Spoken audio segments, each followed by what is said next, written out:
I'm coming in hot. The kid is back. Hey, dear listeners, I know that you thought that I died long ago in the wilderness, but I'm back. Some might have been happy. I'm back, man. It was a celebration. I don't know if they were celebrating. He's finally gone. You know what I'm saying? Let's see the possibilities. Now, fuck that shit. Damn. I've come back. Bow to your sensei. Bow to your sensei. We got Kai Phoenix back from the sickness. Hey, Nito. Cobretti. Hey, in the building. Pausavelli. Oh, so Gooch God. Pausavelli is back. Oh, you Marbach God is back. With the energy. Come on, man. I'm bringing the energy. I like it. I like you. They thought I died long ago, but I didn't. You're still in here. I'm still here. Still breathing. I'm still standing. I'm still strong. Well, let me introduce myself so we can get to this shit. Ladies. You're now tuned into the kid. Star double R. I'm gonna be honest. I think it's bullshit that I'm eating dragon fruit. No, I appreciate it. You brought dragon fruit into my life, dog. You didn't have to do that. You know what I'm saying? You know, sometimes you just gotta put people on to things. Hey, this is rich watermelon. Wow. Watermelon for rich people. Can you tell me about your beef? Okay. What beef? Beef with watermelon. You're black. I just don't watermelon. Fuck with it. I don't know. You know, not to be racial, but I'm not a melon guy. I should be based on stereotypes, but I'm not. I'm not a watermelon. I'm not a cantaloupe. I'm not a mango. I'm not a mango nigga. I'm not none of that. But dragon fruit, I fuck with this shit, bro. This is your first time? Yes. So you cherry popping today? Just bleeding everywhere. You know what I'm saying? Yo. Hey. That is crazy. I'm back, man. Yo. What's the place down there? The chick place? The chicken place? Chick-fil-A? Not Chick-fil-A. The one that's right Golden by Chick? Here. Golden Chick is bullshit, nigga. Of course. I don't eat that. I've never eaten it before. You ain't missing out. But I was a little early. I was hungry. So I go to Golden Chick. Yo, they mashed potatoes was like wet styrofoam, bro. Don't feed me wet styrofoam, bro. Don't do that. You don't like it wet? I ate candle with white gravy on it. Damn. Wax. You had wax. And I don't know what else they put in it. That's crazy. That shit might have been medicine. Because I don't know, bro. It felt like a wet sponge with some white gravy. What is a rating on a scale of, 1 to 10 at this point? And then the chicken was pigeon. I'm not fooled. You can't fool me, bro. That wasn't chicken? I'll eat a bird. Like, I'm not discriminate towards the bird. You've ate many birds. But I would appreciate if you told me which bird I'm eating. If it's a pigeon, fuck it. I'll just, give me the knife. You going in. But don't say chick and you really mean like pigeon chick. That thing? It is. I just ate it, bro. You ate baby bird? I ate baby bird. That's great. Remember that dude from Paul Cerrone from Anaconda, the movie? Yeah. Remember when he used to call old girl baby bird? Giving her that fucking look. Yep. Okay, can we talk about Paul Cerrone? Real quick. People who don't know, if you watch the movie Anaconda, it's a classic from the 90s, right? At least to me, it was classic. Could you stop talking about it like it was like... What are you saying? Long ago.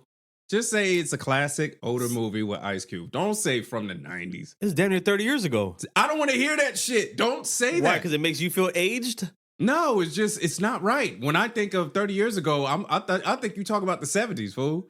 You talk about the 90s, dog. That's crazy. Yeah, but it goes to show how far ahead we actually are. It's just how time has passed. Time is a weird thing. The part of the reason why, what you just sparked this topic in my head is that there was a guy, and you know how there's people who watch movies, review movies, and they can describe accents.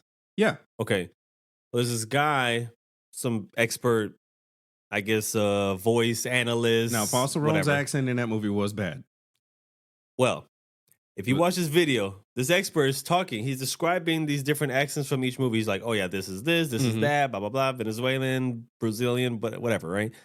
And then they show the clip of Paul Cerrone talking from Anaconda. Mm-hmm. He's all like, I don't know what that is. It was bad. Who is he supposed to be? It was bad. Bad what, though? Bad what? What is he trying to do? He's one of those countries that we don't know a lot of shit about. Like Honduran, Venezuelan, wherever it is you're from. Okay, but where was he supposed to be from in this film? Whoa. Could we put some respect that I got it? You didn't even notice it when I said it. I just don't expect much from you sometimes. Oh, okay. All right. Well, that's fair. I mean, if he was Honduran, we'd go, okay, we don't know how they fucking talk. I will say the way you said it this time was better. It was Come on, dog. An improvement. Okay. It was an improvement.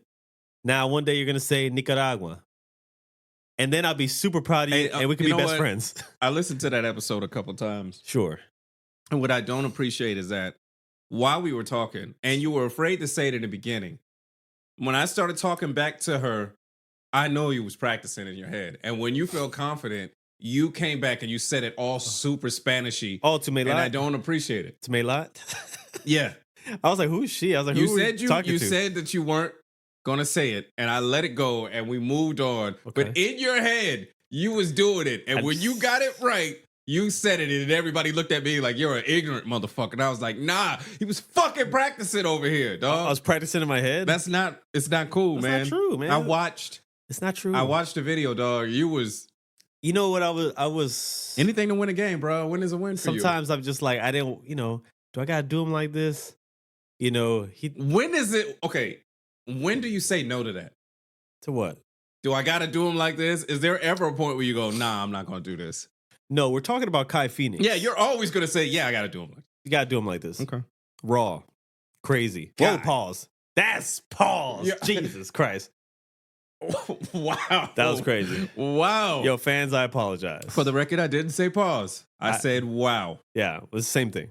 It's not the same thing. Hey, yo. And I figured it out. Hey, yo, wow. I have figured pause. it out. It's all the same. I figured out the loophole. I can react without doing the action. Or without saying the word. I can get my point across that you might be in violation, but I'm going to let you figure that out yourself. No, in reality, you just don't want to say pause. So you're going to say wow or ayo. I'm just going to be a mirror. Relax. I got to show you you. You know what I'm saying? This is you now. See, raw. So you do the same thing. You said it hard. You like to win. You almost rolled your R's. Raw. Like you almost rolled your R's. I can't roll my R's. I do have this problem. Thanks for reminding me and the people that I forgot that I got problems. You came at me with the Nicaraguan so Spanishy but can't roll your R's. Fuck out of here, bro.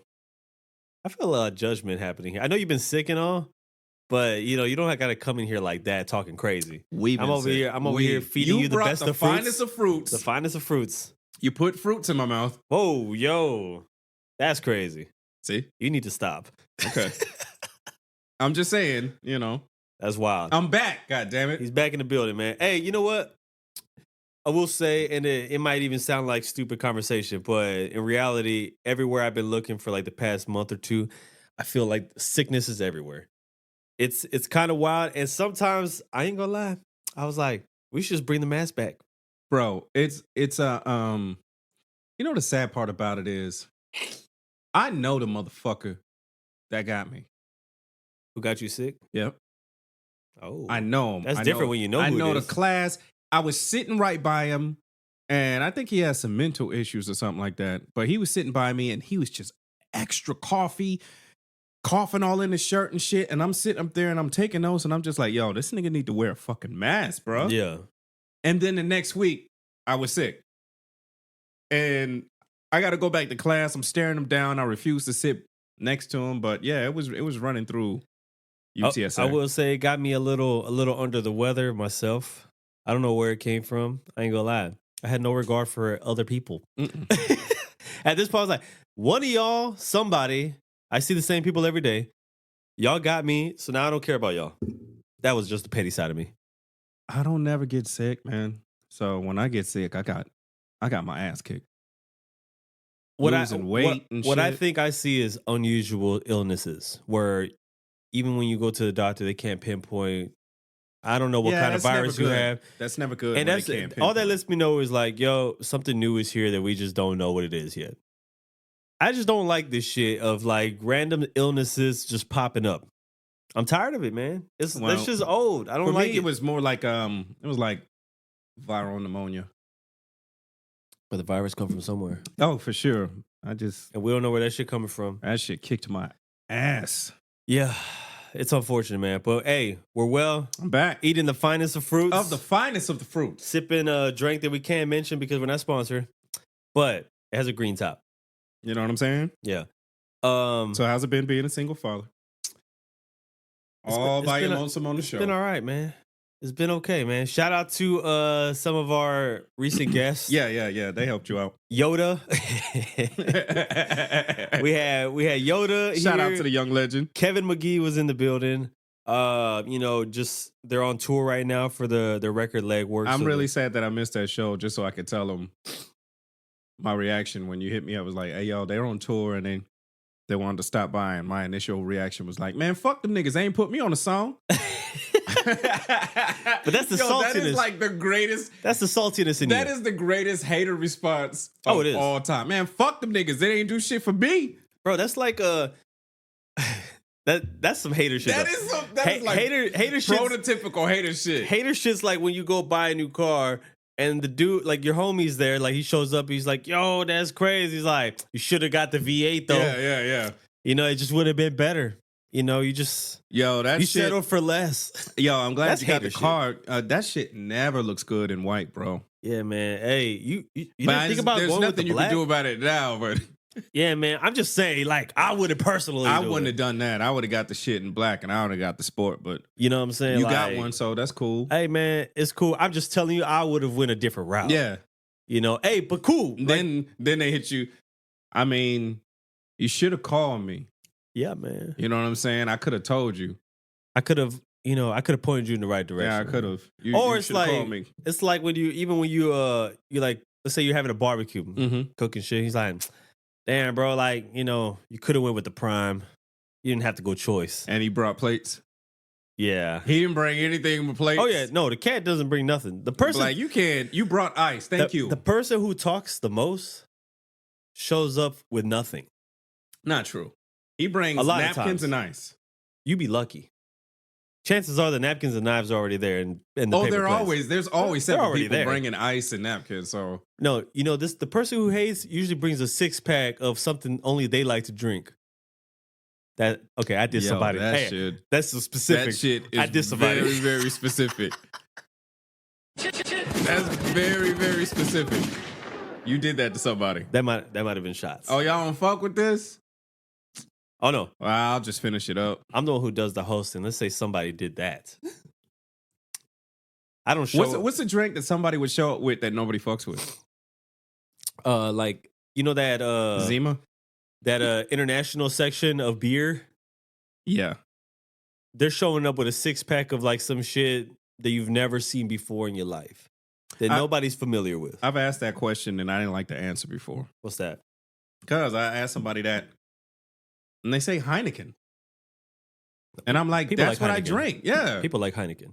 My dad loves Heineken. Who doesn't like shockingly. Heineken?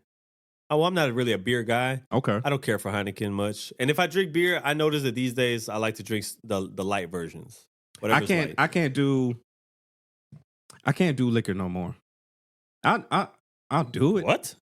I'll take a shot or something like that if it's a special occasion, but I'd rather have a beer. To tell you the truth. When did you find out that liquor maybe is not your cup of tea no more? My 29th birthday. Yo, that was like 15 years ago. Now, I'm not good at math, but I'm going to believe you on that one. Yeah, you forgot your age already. Was it like 15 years ago? Nah, fool. Oh, you were serious about not being good at math? No, I'm not good at I math. thought you'd I'm be an English major. Fuck out of here. I thought you'd be sarcastic. No, I'm not good at math. What am I, No, that was Asian? bad, man. That was 12 years ago. That's close enough, though. Close enough. Yeah. See, we had this thing. Me, man. Shout out to my best friend Kendall, where we just You have a new best friend every week. I got a lot of best friends. I discover Interesting. a lot of brothers, a lot of best friends. We used to just when it's your birthday, if you're doing a shindig, everybody plots. We wanted to get you fucked up. Mm. Now that backfired on me because he's about a good 320. He's a big bear of a man. His nickname Sugar Bear. Yeah, Big bear. that's crazy. About 320. I only know one of those. Somebody's got to help this motherfucker to his room. Now I done got this motherfucker smashed when drunk. the heaviest guy. But I'm the only person that has to help him to his room of 320, 30 pounds of uncooperated bear. And I was like, this was a fucking mistake. Was you the strongest person in the room? No. Oh, man. He's just my best friend. So Gotta help him. oh gosh. So he got me. Now, I remind you, my birthday is either Thanksgiving or the day before Thanksgiving. Yeah. So he got me smashed. And then he brought me to the apartment. And this was, me and my wife were dating at the time. And this was going to be her first cooking Thanksgiving. That's an all night fucking thing. So he brings me in and leaves me on the door. Mm. You know what I'm saying? I come in the house. Here, have him back. Yep, here you go. Damn. I go into bed. I don't remember throwing up. Yeah, I wouldn't expect you to until you feel the taste. I was throwing up this orange, acidic-y. Like, I tore the bed up. The mattress was done. Yeah. You know what I'm saying? You didn't even make it to a bathroom. No, I made it to the bed. I was sleeping. Damn. And then I just started throwing up in my sleep. That's dangerous. She's cooking Thanksgiving dinner. You know what I'm saying? So you're cooking sheets. I'm cooking. Damn. Destroyed the bed. I just hear new my mattress on the way. I just hear my name being screamed in a blur. Like I'm fucking drowning in the bed. Yeah. Then I come to, I hear water. I black out again. I come to, I still hear water. I black out again. Damn. I come to, I'm in the tub and it's almost about to overflow. So I'm able to turn off the faucet with my foot. Babe! Babe! She comes in there. What? Like pissed. Because she's the one who carried your ass. Yeah. And I was like, but I'm at the point where, have you ever been in a tub or in a pool or some body of water so long that like the digits of your fingers hurt to bend? Yeah. So I'm wondering, how long have I been in this fucking tub? They're wrinkled to a crisp.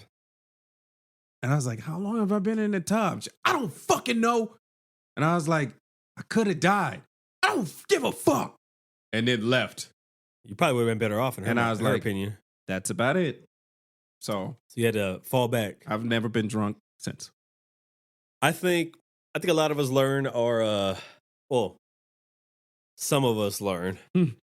I can't say all because some people are probably still wilding out to this day. But I will say that like over time, we've all had our moments of fun. And, I'm not going to say they were the best choices, best decision making I've ever made in my life. Right. But, we've had our moments. And, sometimes it's like one of those things that the people who were there, you reflect on it like 10 years down the line. Like, for example, J-Boy just the other day hit me. He's like, hey, that one time for my birthday, how many shots of Hennessy did I take? And I was like, 13, baby. Fuck. 13. He's all like, but he asked me the question wrong. He said, hey, how many shots of 13? I mean, how many shots of 13? How many shots of Hennessy did I take and me still being functional? I was like, well, that's the problem. That's the part you threw me off. Yeah. Who said anything about you being functional? You probably was done at 4. I was like, you was on autopilot at that time. I was like, but yes, it was 13 shots of Hennessy. Because, I mean, it's not very believable that somebody goes and does something stupid like that. Yeah, that's crazy. J-Boy Thompson. That's crazy. But I will say that, like, over time, I've had my situations of my own where, you out and about and you think you're good. Sometimes you really do think you're good. And then it's like, oh, now you're remembering everything in parts. Mm-hmm. And I'm like, I was in the parking lot 1 minute, a restaurant sitting down eating another minute, in my bed, waking up wondering how I got here. That is the wildest shit. And I was like, this is a wake up call for me. What's the wildest drunk moment you ever had? Whew, man. There's not very many. I will say that. You said that like there was a lot. No, it's to decide which one was worse. The reason I consider them to be bad is because the dangerous positions I felt like I had put myself in. Okay. That's the part that, like, I'll be honest, there's not much that scares me, I think, but that put fear into me. Mm-hmm. I was like, I gotta I got to reevaluate myself. You know, I shouldn't have to like not know the night. Mm-hmm. That's bad. You know, especially when the night was like about me, like my birthday.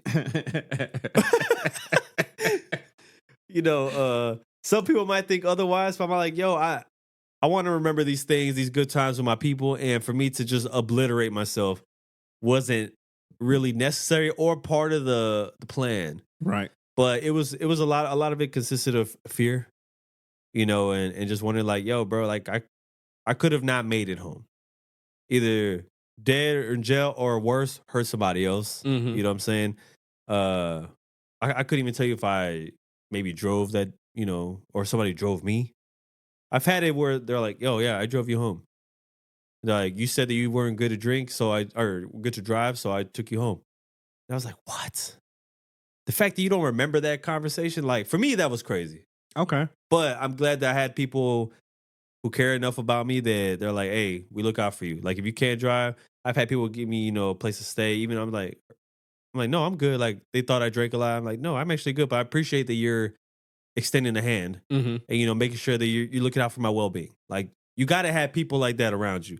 Because like I said, those few moments where, you know, I didn't know how I got where, Right. woke up in bed in the middle of the You're afternoon. vulnerable, man. And I'm just like, bro, anything could have fucking happened. And you know what I'm saying? And those are the things where like I've fallen back. I became a casual drinker. I like to drink casually. I don't drink to get fucked up. Yeah. I've changed completely. I couldn't tell you last time I ever been fucked up. It's been years. Yeah. I don't have no desire. It's crazy. Yeah. First of all, I never liked not being in control. I remember a lot of drunken times. Exactly. Control is the thing. Yeah. I remember a lot of times being in the club, staring in the mirror in the bathroom, talking to yourself. All right, get it together. Try to Like, motivate yourself. Yeah, back. like Yeah. I'm not walking right and shit like that. But I don't know if it's I don't know if it's a worse, but shout out to my boy Chris. We was mad young and we worked at a call center together. And he hit me up. He asked me if I wanted to go out. It's a Sunday night. Hmm? We went to Joe's. At Of that course. point, it's you know what I'm saying? Not my night. Sure. But shit, fuck it. We I in here ain't already. have shit to do. Yeah. So I go out to Joe's on Sunday night, and there's this group, you know, of the cool goth type kids and shit like that, the dance crowd, techno Yeah. crowd. And they're just nice as fuck, bro. And they was like, yo, come over here. We didn't know them. And they're just buying drinks and shit like that. First of all, I violated a black law. We know what we drink. Sure. We're not trying to drink anything foreign or shit that we don't know. We drink what we know. Something unusual. We have our preferences, or we'll drink what we know, right? That's a black law. Sure. Unspoken. I don't know what they're fucking giving me. I'm just drinking. We're having a good time and shit like that. And then black. Ooh. And then I wake up and I'm looking around the room. Marilyn Manson posters, Avenged Sevenfold posters. That sounds like my brother's room. Bro. And you know, at the time, it's just like, what the fuck? I'm just scanning the room. Yeah, And I'm evaluating. hearing this loud thumping and shit like that. And I'm scanning the room and scanning. And then I look, and it's this gothic chick just staring at me with the makeup and shit. You're lying. And I'm just like, and she goes, if you didn't want to do it, you shouldn't have came. Shit. I look down. I've got the condom halfway on my dick. Right? Apparently, I couldn't get hard enough to get fill the it condom in. all the way on. So I'm just like, Oh my. I gotta get the fuck out of here, bro. Like, where You was just there limping? am I? Wow. If I was, first of all, if I'm that tore up, why would you take me home? That's the first thing. red Unless I was flag? gonna be like your first black guy. Maybe. Just trying to take advantage of a nigga. Well, she didn't know. Maybe you were complying. Maybe I was holding my shit. You were well. holding it together until Man, you couldn't. I'm just like, Until your pants fell down. I ain't getting the fuck out of here. So I get up, Hey, you look down. You was like, yo. dog. I walk out her room, and it's this like corridor. yeah. It's this loud rock music playing, and there's like people on either side of the corridor with the spikes and shit. I'm like, what the fuck? Where am I, dog? What happened? So okay, so just to get some clarity on the location, Mm-hmm. did you were obviously not in the club anymore? I was in Poteet. You was in Poti at some house, Yes. and it was a rock party, or at Yes. least a party with it was something. Gothic style Yeah. individuals, right? And you right now, the way you are, I was a much younger version of myself. but similar, right? Yeah. Similar, maybe Yeah. attire, Yeah. things of that sort. How did this happen? Dog, when I got out of there You must have been her and first I black made it guy. home, I called Chris. Chris, what the fuck happened, dog? And he was like, we had a good night. No. I was like, do you know what the fuck do you know where I came from, fool? He was like, yeah, they took a liking to you, bro. It was like, they just took you. I said, Chris, why didn't you go? They? And he was like, I had to go to work. I said, we work at the same place, Chris. No, but who's they? Yeah, Like it was a- just those people. I was like, Like Chris, a group took you? I was like, Chris, I was tore up. You let him just take me? He was like, my bad, dog. Yeah, you're fucking bad, bro. Talk about I gotta go Hey, to work. man, We work at the same place. I thought you wanted to go. Dog. You let these That's people kidnap me, man. These crazy. motherfuckers could have been doing all sorts of shit to me. They could have, yeah. That was a bad night. And it was At like, least you didn't wake up hogtied or something. That would have been wild. I mean, I couldn't get hard. She could have punished me for that shit. Yeah, you would have been whipped. I would have been on. She would have slaved you. I'm glad it was back then and not right now, or I'll be on somebody's fucking porn channel and shit and some ropes and a goddamn hogtied. guillotine shit. Remember the punishment they used to have people back in the. That was bad. That's bad, dog. I'd be on a fucking sex swing somewhere. You remember that movie? What's the movie where they torture people? Not Saw. There's a lot of movies. Not Saw. Hostel. Hostel. Okay. Do you remember that? I think it was the second Hostel where I didn't get to a second Hostel. Okay, I did. I was invested, but there's a scene where they hold the woman's body over like a tub, right, in this warehouse. Like her body's hanging over a tub, and she Mhm. wakes up and she's like tied up, right? And then there's a woman who's obviously the rich woman. It was all rich people with their little weird fetishes and things of that sort. Mm-hmm. And her idea was to kind of like be drenched in like the victim's blood by slicing her. And I was like, bro, I would never want to imagine any of these things happening to me. This is wild shit. And I bet you it happens somewhere in the world. Dog, I could have been out there getting sacrificed in Poteet. That's what I'm saying. You could have been tortured. And the worst part about it Raped. is, it's Or so liking outside. it. It's so outside of my character. A, I don't like to be drunk. Sure. B, Who wants to be in Poteet? I didn't know these people. So if they had really did some shit to me, there'd be a lot of fucking questions to answer. We'd be like, nigga, I already know he don't like to get drunk. He's never been to Poteet. He don't go to Joe's on Sunday. What the fuck happened to this dude? He doesn't have rock star friends. These were all mistakes that I made. This was a lot That of was mistakes completely in a night. out of character. And you had to pick better friends who Yo, work with you. He ain't shit, bro. He wasn't.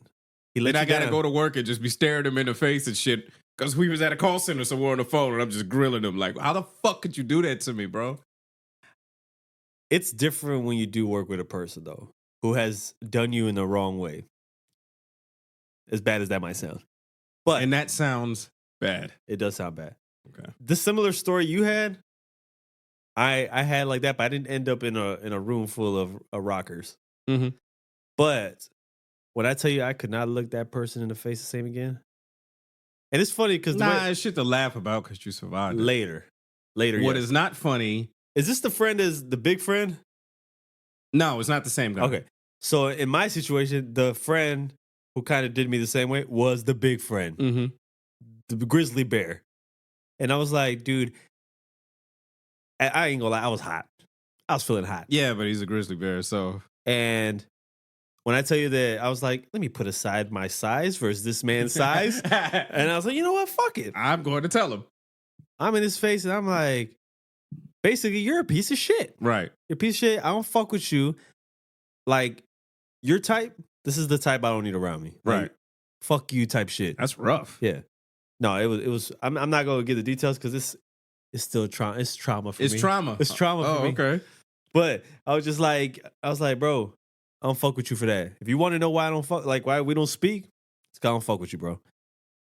When I tell you the opposite of what I thought was responded or what was going to be Don't the tell me you response, cried. no.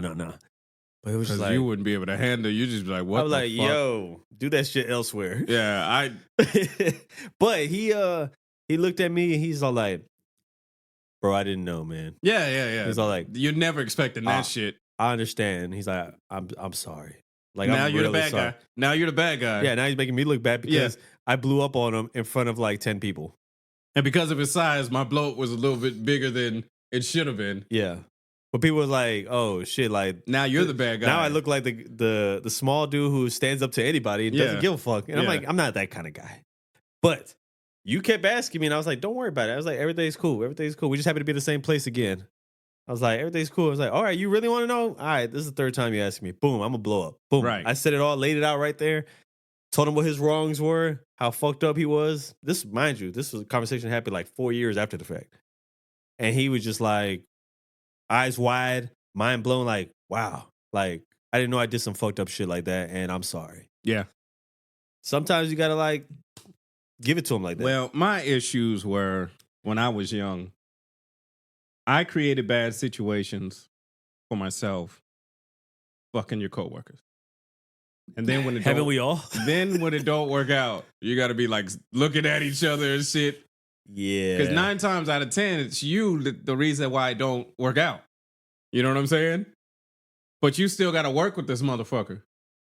So it gets awkward. It's that we start turning coworkers against each other and shit. So the thing where, this happens when you work either for corporations or businesses with Well, a lot of employees, right? First of all, in San Antonio, it is a rites of passage that you at least have to do 2 call centers. I never did that, but It's a rite of passage. environments I've been in weren't too far off. And for real niggas who know of a certain time period, everybody worked at West at least one time. I knew many of people who worked there. Yes. Everybody worked at West A lot of people did work there. at least one time. I was fired from West. Telemarketing centers, and half the people I know now, because you're included now, Mhm. were fired. I was fired from every call center I've ever worked at.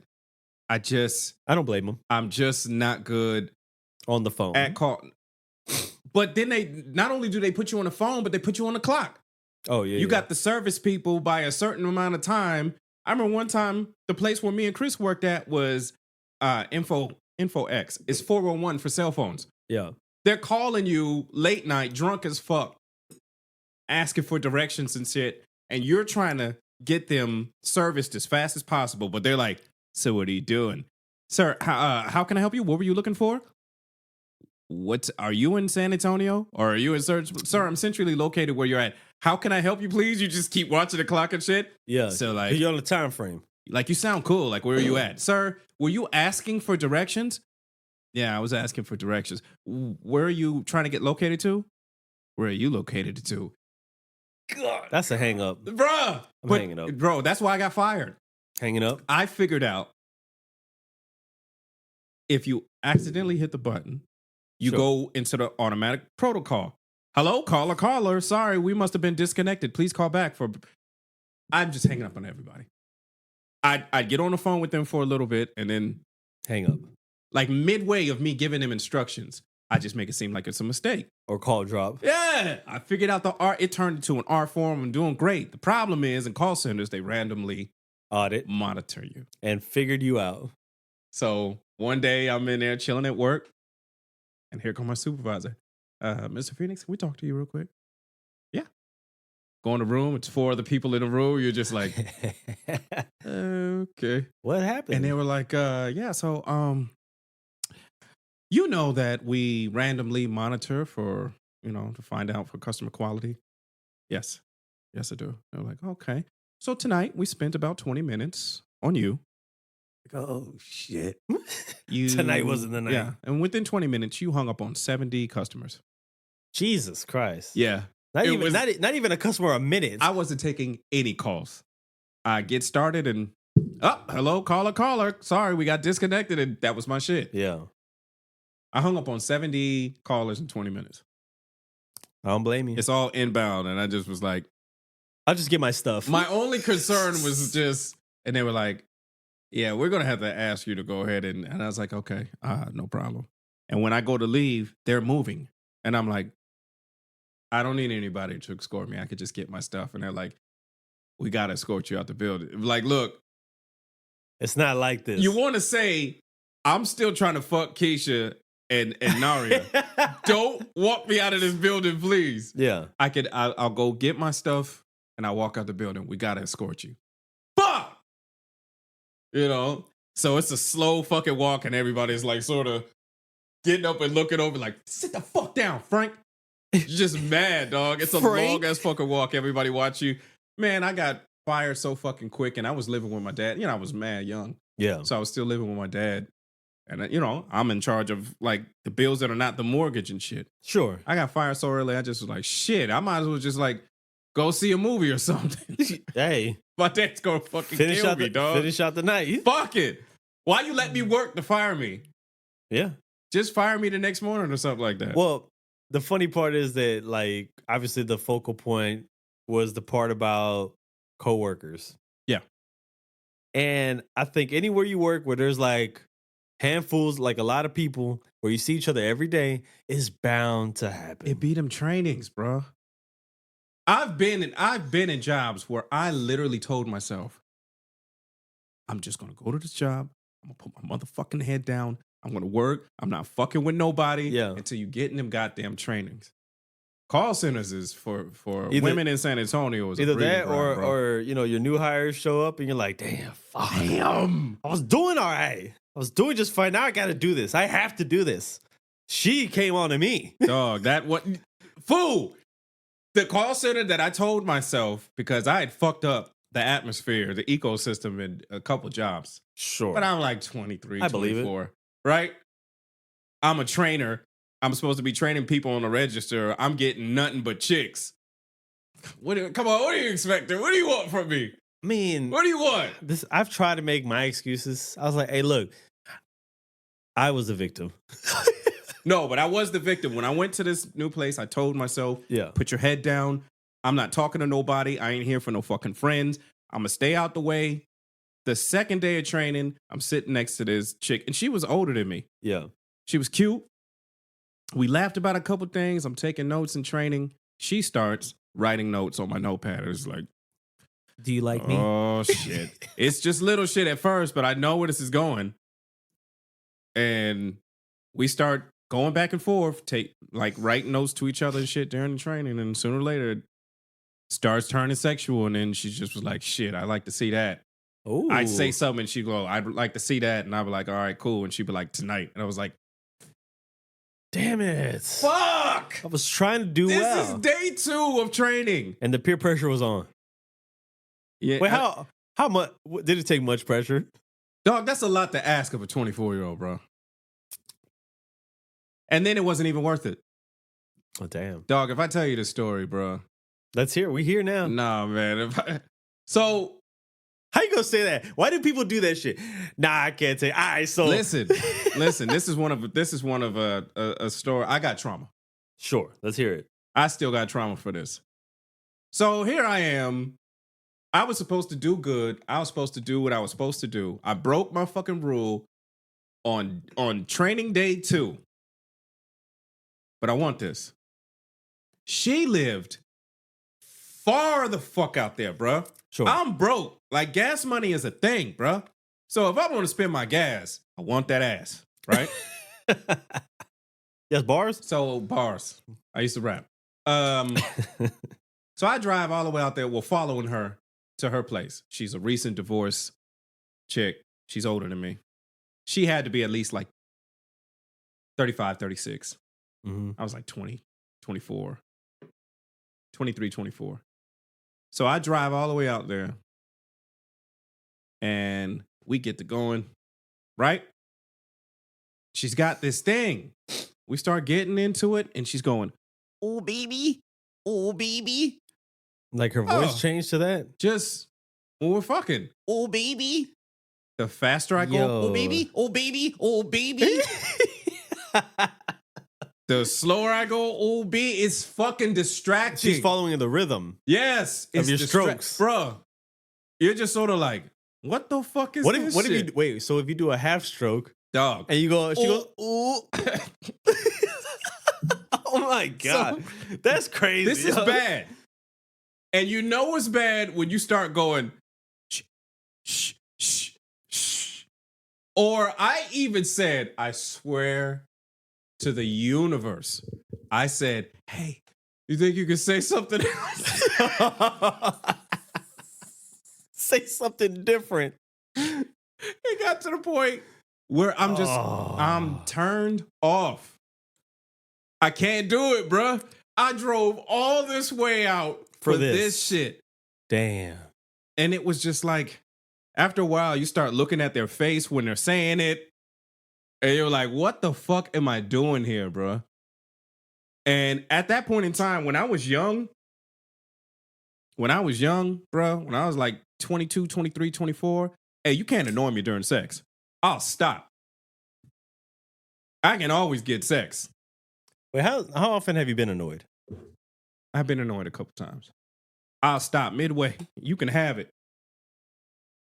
You know what I'm saying? You can have it, bro. I can always, at that point in time, I can always get what I want, right? Yeah, you can get it elsewhere. So I'll stop. So I did. I stopped. I never finished. I was mad as fuck. I drove all of that way. And now, I still got to see this chick in training. You know what I'm saying? So it was a real fucked up situation. You know, I got into my 30s and shit like that. It was like, oh, no, I'm not. I'm annoyed, but we're going to finish the job. We're going to finish this now.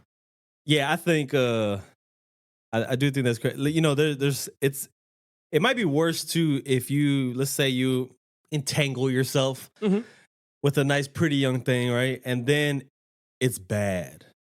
And then you got to see her at work the next day. Yeah. You got to explain yourself. Like, no, like if it's not your fault. Like if it was her fault. In our case, it would always be a her. But you know what I'm saying? Like, you know, how do you move now? I lied. I made up some sort of great lie of why I couldn't finish and I left midway. I'm sure she felt like trash. You hit her with the, oh shit, I forgot I had to do something. Is that I forget what I said, but whatever it was, probably along those lines. I don't think it took. But, you know, now that I think about it, you know, mid-age, recently divorced chick gets with a young guy that doesn't finish sex with her and leaves sort of angry. That must have made her feel like trash, bro. Maybe. I would think so. I've had a moment before, and it's so funny. Like one of my best friends, he'll tease me about it to this day. Mm-hmm. This is like many years ago. Met this girl, right? Beautiful. Right. She's probably maybe like 5'9", body of a model. Mm-hmm. Curves everywhere. Everywhere curves belong. It was there. Sure. And I was like, okay. We got to talking. He was there when we exchanged contacts, blah blah blah. And then he was just like, bro, hey, she'll good when she gets along with my wife. And I was like, oh, that's not good. No, but like in a good way. Like, no, that's not good early because now there's other people involved, and if you fuck this shit up. Oh yeah. I mean, yeah. That's why I get teased about it. So, mind you, there was a time. This might have been one of those like regrettable drunken moments. It was I just came back from California, and so I see her, and she's like, "Oh, let's go out to eat." I was like, "Bet, let's go." Get something to eat. I just got back into town. Let's haven't seen each other over a week or whatever. Mm-hmm. So we having lunch. And I get a call from the homie. He's like, bro, you were in California for your birthday. He's like, we got you something. He's like, if you want to swing by the house, you can pick it up. I was like, oh, well, we'll pull up after lunch. Mm-hmm. So we there, and he's all like, man, you got, he brings the bottles out. He's like, oh, this is the exclusive shit from fucking from New Mexico, exclusive tequila. It's native to there. And I was like, okay, so we drinking it smooth as hell, Right. super smooth tequila. Sure. That's how it starts. We're 9 shots in. That's too many shots. This is the beginning stages of me needing to take a step back. That's 7 shots too many. Yeah, 7 shots too many. I should have stuck at 2, but now we 9 in each. And this is the first time me and him get real fucked up. His wife is there. The girl I brought is there. He's all like, I need to take a walk. We should all take a walk.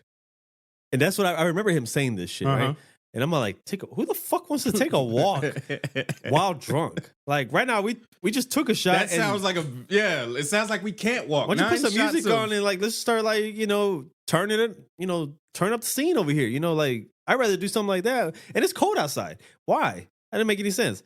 So fast forward, I guess we went for this walk. The moment the wind hit my face from when we stepped out the front door, I am blacked out.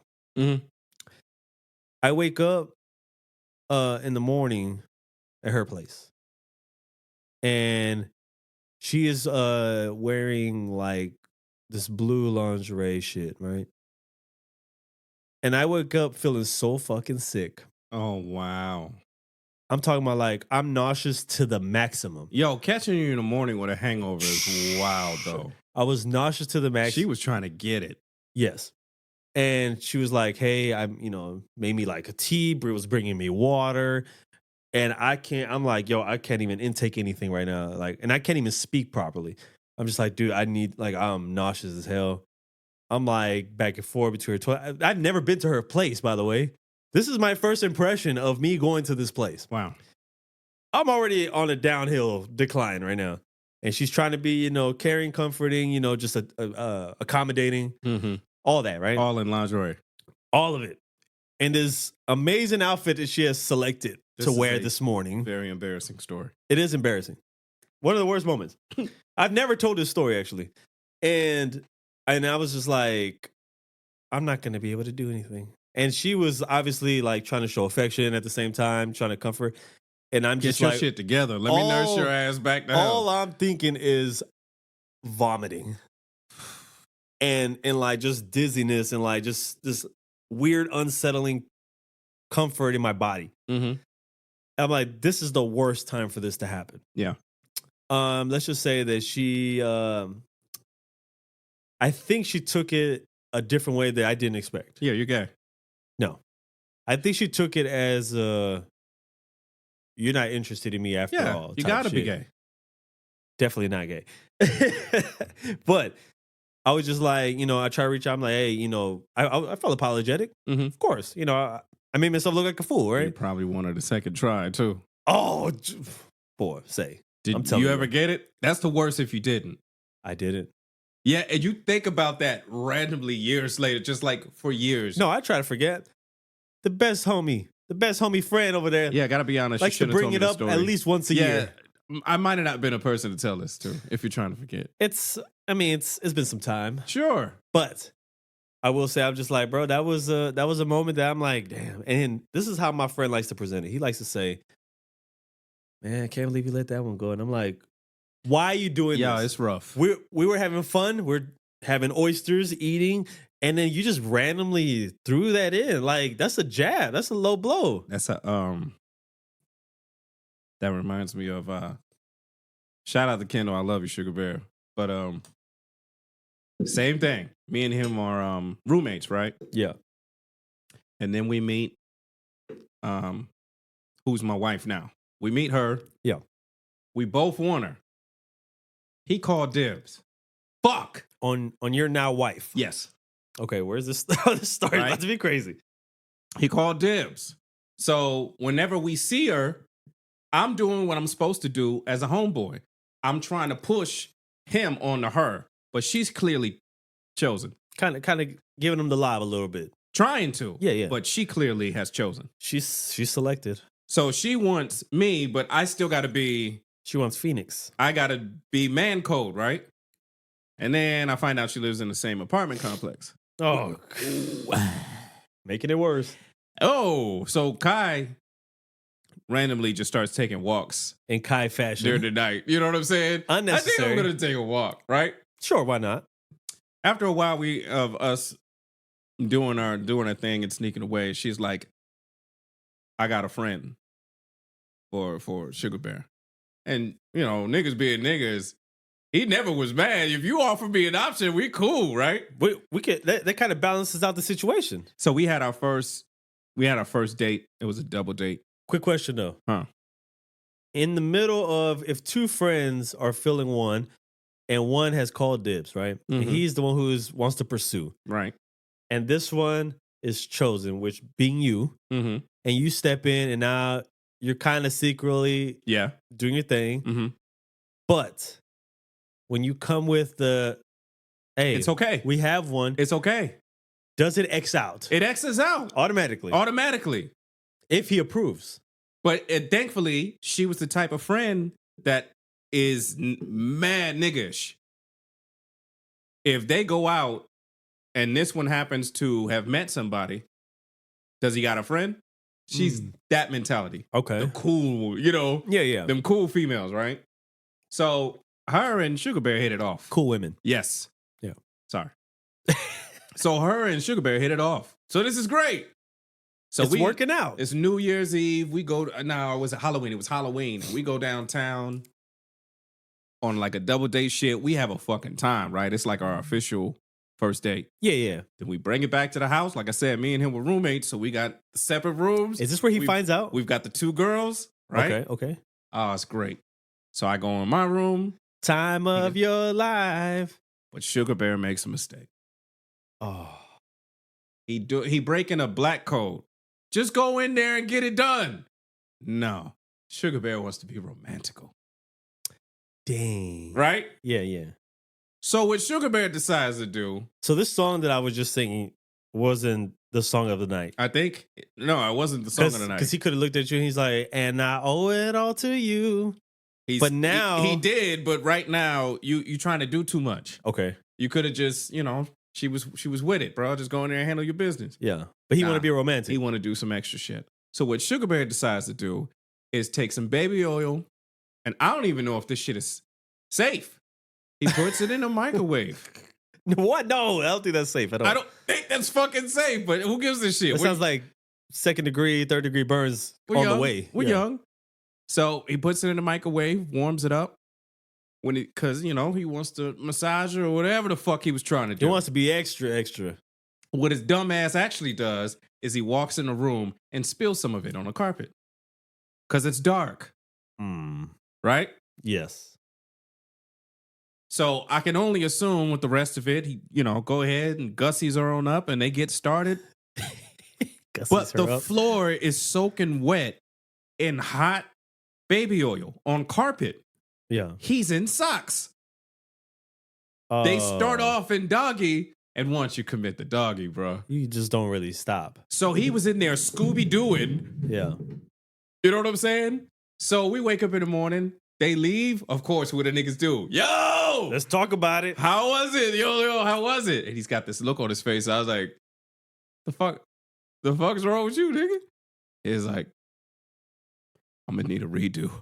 Oh, What the fuck is that supposed to my mean? God. He was like, I'm gonna need a redo. I was like, Suge, what the fuck is that supposed to mean? What did you do, nigga? Yeah. Man, when he gets to explaining this shit, I can't imagine it in my head. And he was like, I was slipping the whole night. I was like, what the fuck you mean you was slipping? Baby what the fuck oil. I'm saying it. I was Scooby-Dooing. I was like, Suge, why didn't you just move to the other side of the bed or something, dog? Like, change positions. He was like, I was too far in, man. He's invested. He was like, I kept slipping out. I was like, Suge, that doesn't even sound realistic. He's like, nigga, go and look at my room. Bro, I go into this room. This nigga, let's just say we didn't get our deposit back.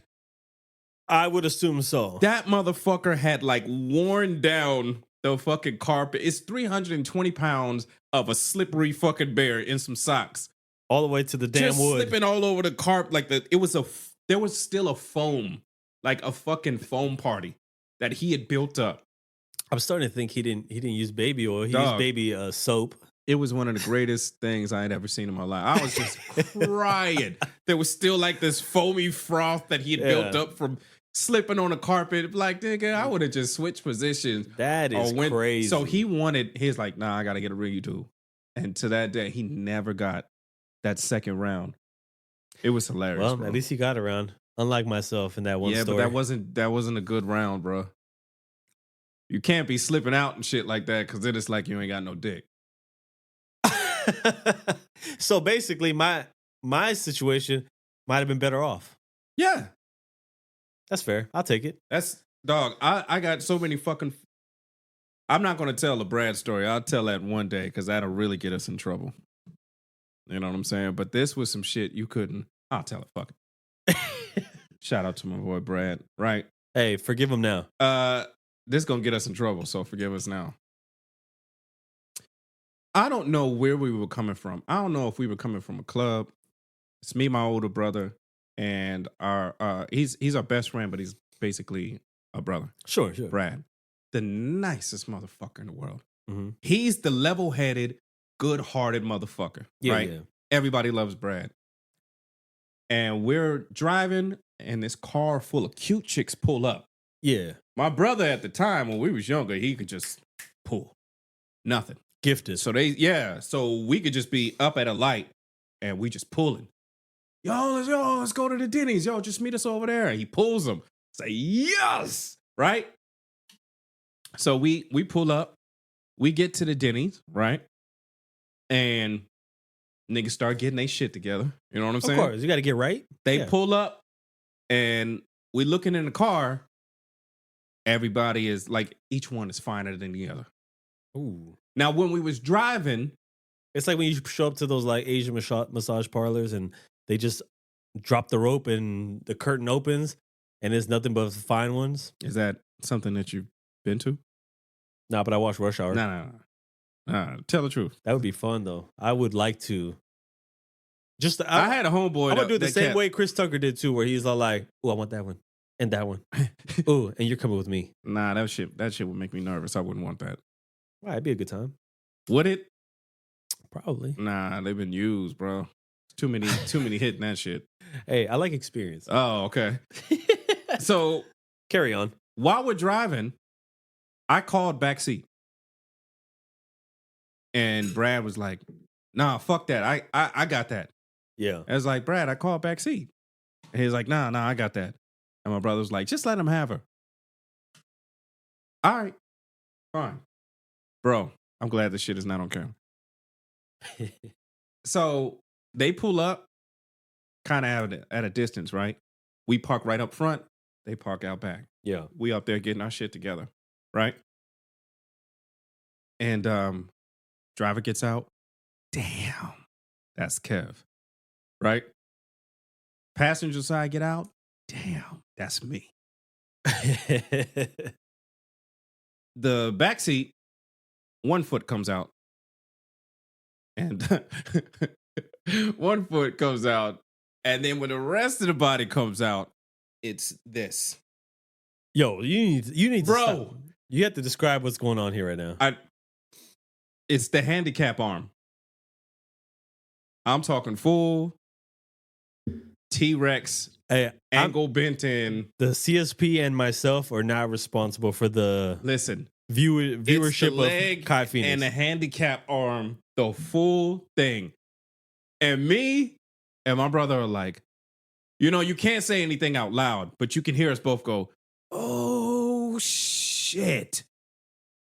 And immediately, like, I told you, he's the nicest dude, right? Yeah. Good heart and everything. We're frozen in our reaction. This is probably the greatest day of our lives. The greatest. As they're walking up, and she's so fucking happy, right? And the first thing we're doing is, hey, yo, Brad, bro. God is watching. God is watching, bro. Be nice, dog. Be nice, Brad. Yeah. Brad, be nice, dog. Have a good heart. Eyes are on us. We're trying to fucking, we keep still it together. want to pull, but this is pretty bad, bro. It does sound bad. I'm glad he's I've never trying to walk this. in. We was like, Brad, man, be nice, dog, man. Just give her a fake number or something, bro. Oh, this is his choice. His girl. It was going to be mine, but he fought me on the back seat. Got you. So I gave him the back seat. That would have been me. Yeah. And the way when she got out, it was like in slow motion with the arm and shit. And we just were like, oh my God. Now, it would be crazy if you're like, and now 10 years later, they're happily married. Yeah, that would be crazy. That would be the icing on the cake. That'd be crazy. That would be.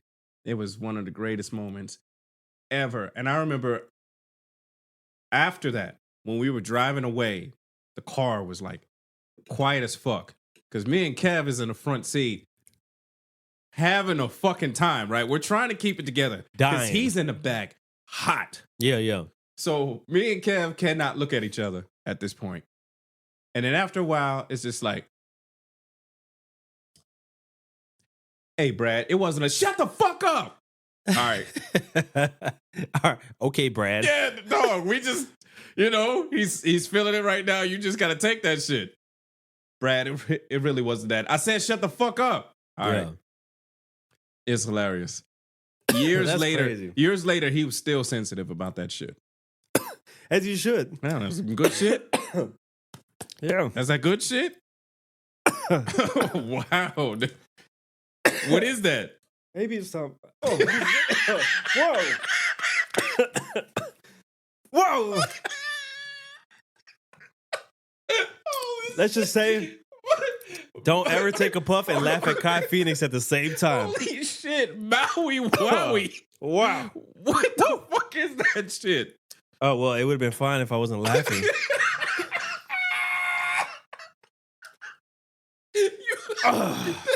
You took a puff of that shit. That shit took your fucking soul. That shit took your voice like the Little Mermaid. Yo, the fact that like I'm still like at the end of recovery, and then I puff something, and then I laugh at you. It's not a good combination. Definitely not. Only here at the CSP, man. I'm fucking crying right now. It's hilarious. I've never seen you cry like this. This will be talked about for ages. You should have seen your face. I was here. When you took a pull, your eyes flared up like. Because I knew what was about to happen. Oh shit! I knew what was coming. Oh, you better not ever smoke that shit around me. I'm gonna make you laugh every fucking time. Nah, please don't. Now I know better. Oh, But that was good. That was a good laugh. Oh, Where were we? Ursula took your fucking voice, fool. Yo, Ursula is wild. That shit is wild. Yo, I don't know if I ever met anybody with like wild names that like I'm just like, whoa. I met a malaria. That's crazy. I met a malaria. How did this happen? She's got to not be from here. She was from here, but it was like she didn't get why we had questions. Like you haven't been questioned your whole life. And if you haven't, you had to have grown up in church. Sure. You had to have been like in Christian schools and shit like that where they let you live, right? Because she's acting like she's never been questioned on this shit. When she introduces herself, she was like, I'm malaria. You gotta be like, you gotta do a double take. Like, I'm sorry, I didn't hear that right. What was your name? And she's like, my name is malaria. And you gotta stop yourself from going, like the disease? Like the disease, the virus? And she's like, what disease? Wow. Okay, that's worse. Yo, that's... Your name is malaria and you've never heard of malaria? That's crazy now. Okay, that changes the narrative. So there has to be a chlamydia somewhere. Well, if that's what I was getting at. I was like, yo, you remember that scene in the movie, what's the restaurant movie? My face hurts, bro. I know. My whole fucking face hurts right now. What is the movie in the restaurant? Everybody's going crazy in the restaurant. Fucking Dane Cook is in it. Waiting? Okay. In Waiting. I don't remember that. Okay, there's a part in the movie. You know how like the camera pans over like everybody in the restaurant because it's following a character walking, right? Yeah. And it's going over and you're catching glimpses of people's conversations from here, from there. And then it goes over these two white guys and he goes, chlamydia. I think I'll name my daughter chlamydia. I don't remember that. You don't remember that scene? Mm-mm. Oh my God, it's classic. But that's how I vision whenever I encounter somebody and they have like an off the wall name. And I'm just like, did the parents not care? Like what? Where did they go wrong? Like what happened? Let's be honest. If it wasn't a disease, malaria is a pretty name. It could be. Malaria But is a pretty. But we know what it's associated with. We know what it is. It's a mosquito disease that kills you. Yeah, we're not. You can't just we're be not walking naming, around and be like, "Yo, how you doing? This is my cousin Scurvy." Yo, that's scurvy is wild. Scurvy is wild. That's crazy, yo. Like, oh God, You know what I'm saying? that's nuts. But I believe there is somewhere out there is a chlamydia Andrews. Chlamydia Andrews. Yep. It'd be pretty bad if she also had chlamydia. Yeah. Like the doctor is trying to explain it to you. He's like, Chlamydia, she's like, you have what you are.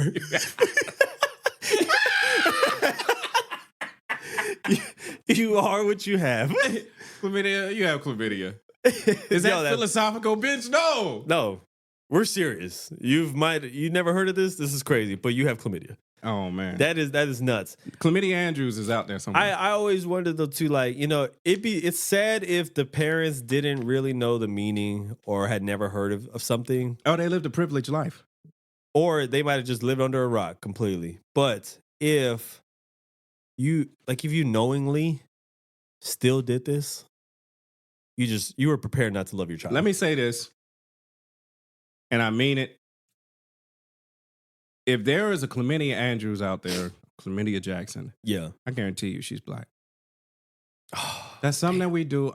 Listen, that's something that we would do. What are the wildest top 5 names that maybe we can put together, even if we combine them?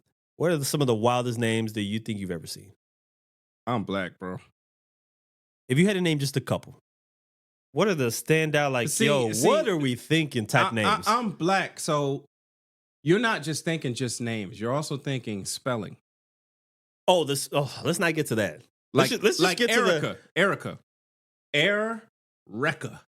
That's crazy. That's crazy. That is crazy. You know what I'm saying? The coldest.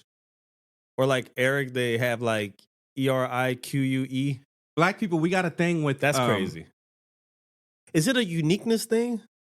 That's what I'm thinking. It's not. It's like we got to add something like parts of French or Greek. You know, a lot of Mexicans do that too now. The Americanized ones. The ones I feel bad for are like ones who are not from here. And they name their kids something that sounds cool because they see it on TV. That's wild. Like what? Because you know damn well there's a Nicki Minaj out there. There is. There's no way that somebody didn't name their child after Nicki Minaj. Okay. That's fair. Somewhere. Yeah, but we do that too. Somewhere the parents didn't know what Minaj meant. We do that too. A year later after Black Panther, there was several Wakandas. That's crazy though. Let's name you after this fantasy place. It is what it is, man. There's a Wakanda out You there. could get away with a Conda. You could. Conda? Conda by itself? Not with a person like me, because you would be... Yo, the jokes would be flying. Bro, if you were in middle school with me, I was a terror. I'm sure. So Conda is condom. Early. Early on. Early, you're a prophylactic. You are the rap. Wrap it up. Nobody was getting away with shit. I was a terrible person, especially in middle school. I don't think I was that nice either. And, you know, it wasn't until somebody asked me, like, if I was mean to people growing up. And I was all like, that question made me pause for a second and be like, damn, I was probably a fucked up dude at some points. Like, verbally, I wasn't physically being any, like, you know, kind of, you know, way mean to anybody. Mm-hmm. But verbally, I could be reckless. No, I was terrible. And didn't care. And I didn't feel bad because I didn't think you had to feel bad about it. You were just with the boys having fun, you know, or with whoever, just having a good time. And later on, I'm like, that was fucked up. Nah, I was terrible. I did feel bad. And some of the stories to this day, and there's like some video footage of shit that I don't remember. I was going through it as a kid, so I just was a bad kid. And the only thing that helped me was that I was always like the leader in the neighborhood at some point in time, or I was funny, so that covered a lot of shit. Of course. But if I'm going back and forth with a girl in school and she happens to have a flat chest, every morning that I see her, I'd go, Birdman! man, because you had a That's- bird chest. I was bad. It was terrible. That's crazy. I could get the whole Whole class place riled up. to say that shit. Like when you would walk in, they do the Birdman call because you had a flat chest. I was that kid. That's crazy. Yeah, you're an asshole. I wasn't a good kid. You were. I just was funny. You were top of the line asshole. I wasn't a good kid. And I was smaller, so you got to really learn how to use. Your words. Yeah. I may not be able to hurt you physically, but I can embarrass you, and that's kind of the same thing. Yeah. You don't want to get embarrassed again, so don't fuck with me. Bro, we used to you know how you always roll with a a crew that like you know, it's the main crew. Mm-hmm. And you know, that's the crew that jokes on everybody. Everybody's a target. Mm-hmm. Nobody's safe. Nobody's you know? safe. Those are the And, best groups to be Yeah, in. Though. it was, you know, as fun as it was. I mean, I feel bad later, but at that time, I was just like, bro, there's always like that one oddball who wants to like roll with the crew. Mm-hmm. And he was the center of being targeted for jokes. And I'm like, dude, if I was you, I would hate y'all. I wouldn't hang out with y'all. And I was like, you know, that's me thinking about it years later. I'm just like, why did this guy hang out with us? We were fucking dickheads. True. I don't get it. And then I'm just like me, I know personally, like if I'm just like the, you know, that guy who's not really like in the center, you know, that inner circle, Mm-hmm. but I like to roll with them, you know, because I know them all. And I'm the topic of discussion, topic of, you know, jokes in general. Bro, I don't want to be that guy. I am a much evolved person. I care about People. I care about people's feelings. Yeah. You still, if you're going to hang out with me, Gotta have thick skin. even today, like my friend group and where I'm from, I'm funny, but I'm also kind of a harsh communicator. Sure. So even if I'm not being mean to you, I pick up the phone if my friends are calling me. What's up, you fat bitch? What's up, nigga? Yeah. What up, bitch ass nigga? Like that's me. I've been referenced this way on phone calls. Yeah. So I don't know, man. It's where you come from. Then you've been around military. You've been around any type of corrections, and like we just talk to each other like shit.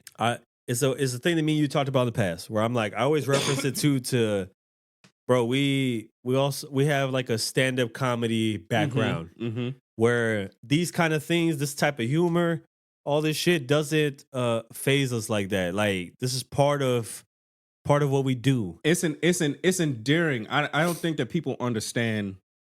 Like we've discussed this before when Sure. we talk about Dave Chappelle. I can't talk about what I don't see. Yeah. If I'm talking about you, I see you. Yeah.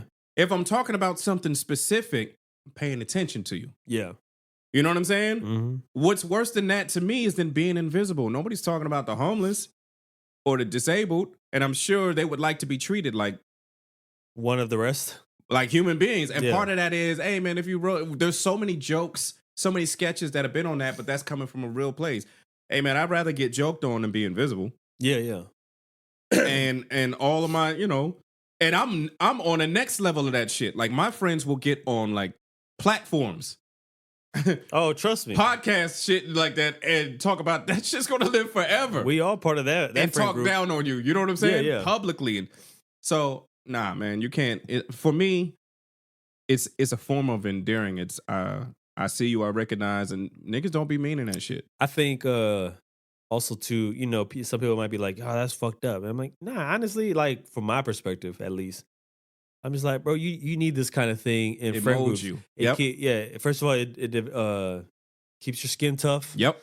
Not only that, but man, it's entertainment. Like it's the type of fun. Like it may not be for everybody, but for us, like people like us in our circles too, like this shit is fun. Like it keeps everything like entertaining It's and it's kind of empowering, bro. and competitive. When I And competitive. when I figured out, because I was sensitive about eyebrow jokes, I had big eyes, I had a long neck. You brontosaurus, You know what I'm saying? pretty much. When I figured out if I make a joke about my eyebrows before anybody else can, I take power from people.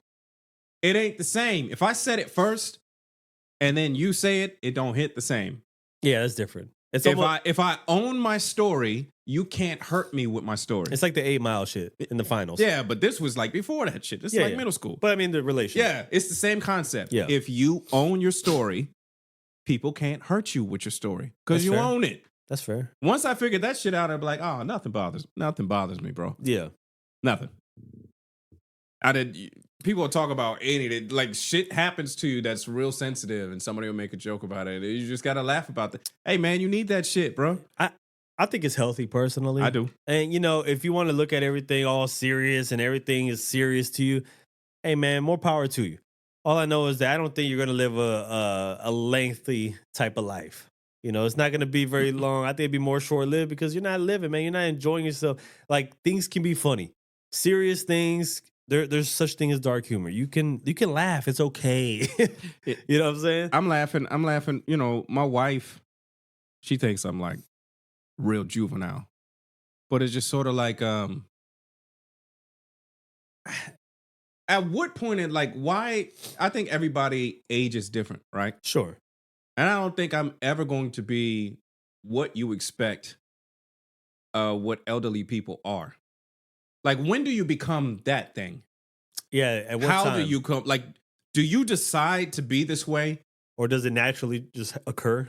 Now, I know, girls start having babies and become wives and they just get this instant modesty. It's something like they put on. Yeah.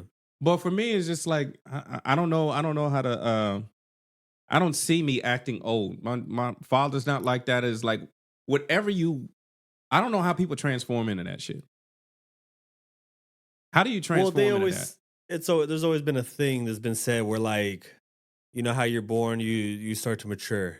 And it's almost like by the time you're at a certain age, when you're very old, you start to go in the reverse route. Back to where you were like. You get real conservative. Yeah, where you got to be taken care of now, like a child. Oh, yeah. Yeah, but so I'm just talking about, I think people get conservative. Yeah, what I think is that you're kind of just being, everything that you've built up is now being undone. Is it because you don't recognize the world anymore? It's Maybe. no longer what you had. Maybe it's your body telling you and kind of letting you know, like, you've done your time. Now it's like you're approaching the end of the line. But so you start changing. To a certain point, we play all around, but I'm still young. You know what I'm saying? But to a certain point, I was doing that at like 37, 38. You recognize, wait a minute. How come all the old school jams are just a remix of the shit that I was listening to? Because it's circling back around. It's just like like a new fashion. generation popping up. I Just don't like recognize fashion. how time is that, like, you know what I'm saying? My time has passed. You get to a certain point when I was 37, 38. It ain't my time no more. Yeah. You can recognize that and not become like a conservative person that hates everything that you don't understand. Yeah. You know what I'm saying? There's a lot of those. I don't understand how to become that. I don't think I do either. I understand change, like we see it all the time, whether it's, how everybody's a letter now, or how, or like hip hop, or like, certain, like some people say country music ain't the same no more because, it's not like how it was in the old days. Now it just seems like a mixture of, it's like how would you say it? Kind of like a hybrid version of country now. So some people don't even count that. Like everybody looks at things differently and it affects them so much. Or for me though, I'm just like, this just comes with the times. There's always gonna be new ideas. People are gonna have new mindsets and viewpoints. And we just kind of gotta roll with it. It is what it is. At the end of the day, I'm gonna go by how, and shit that I believe and like how I feel like. If I don't feel like it needs to change, then I don't. I recognize, like, dressing wise when it was happening to me. The fashion part? Yeah, it just was like the shit had passed by. So I still remember going into the store to go buy some jeans and I couldn't find baggy. And I'm asking a lady, hey, do you guys have any wide leg? Do you guys have like this thing tight as fuck? Yeah. But I hadn't. You didn't want to. I was in the military. I hadn't been. I don't shop that much. I hadn't been shopping that much. I'm married now. You know what I'm saying? Yeah. I didn't know that shit had changed. Yeah, you better be specific too. What you're looking for? It's now. just rappers I was looking at. I was watching fashion change, but I didn't realize that everybody else was doing the shit too. So she just was like, "What you talking about?" I was like, like wide leg, and she was like, "Like slim loose fit." She kept saying slim fit. I was like, "Nah, wide leg, like, bag ear. And she was like, how long has it been since you've been shopping? Damn. And I was like, I don't know. It's been a little bit. She was like, ain't no more wide leg. It's either. You know what you sounded like? You sound like the husband that doesn't shop for himself. Yeah. And he No, had it's not that I no, I'm saying you sounded like Like to, my to wife woman, is. to her is that is for example like my mom, like my dad, he hates the store. she's buying the clothes for him. Yeah, Nah, like, this is not. I just he don't shop for he myself. trusts her Yeah. because he don't go shop for himself. Like if it's for tools, boom, he's in there.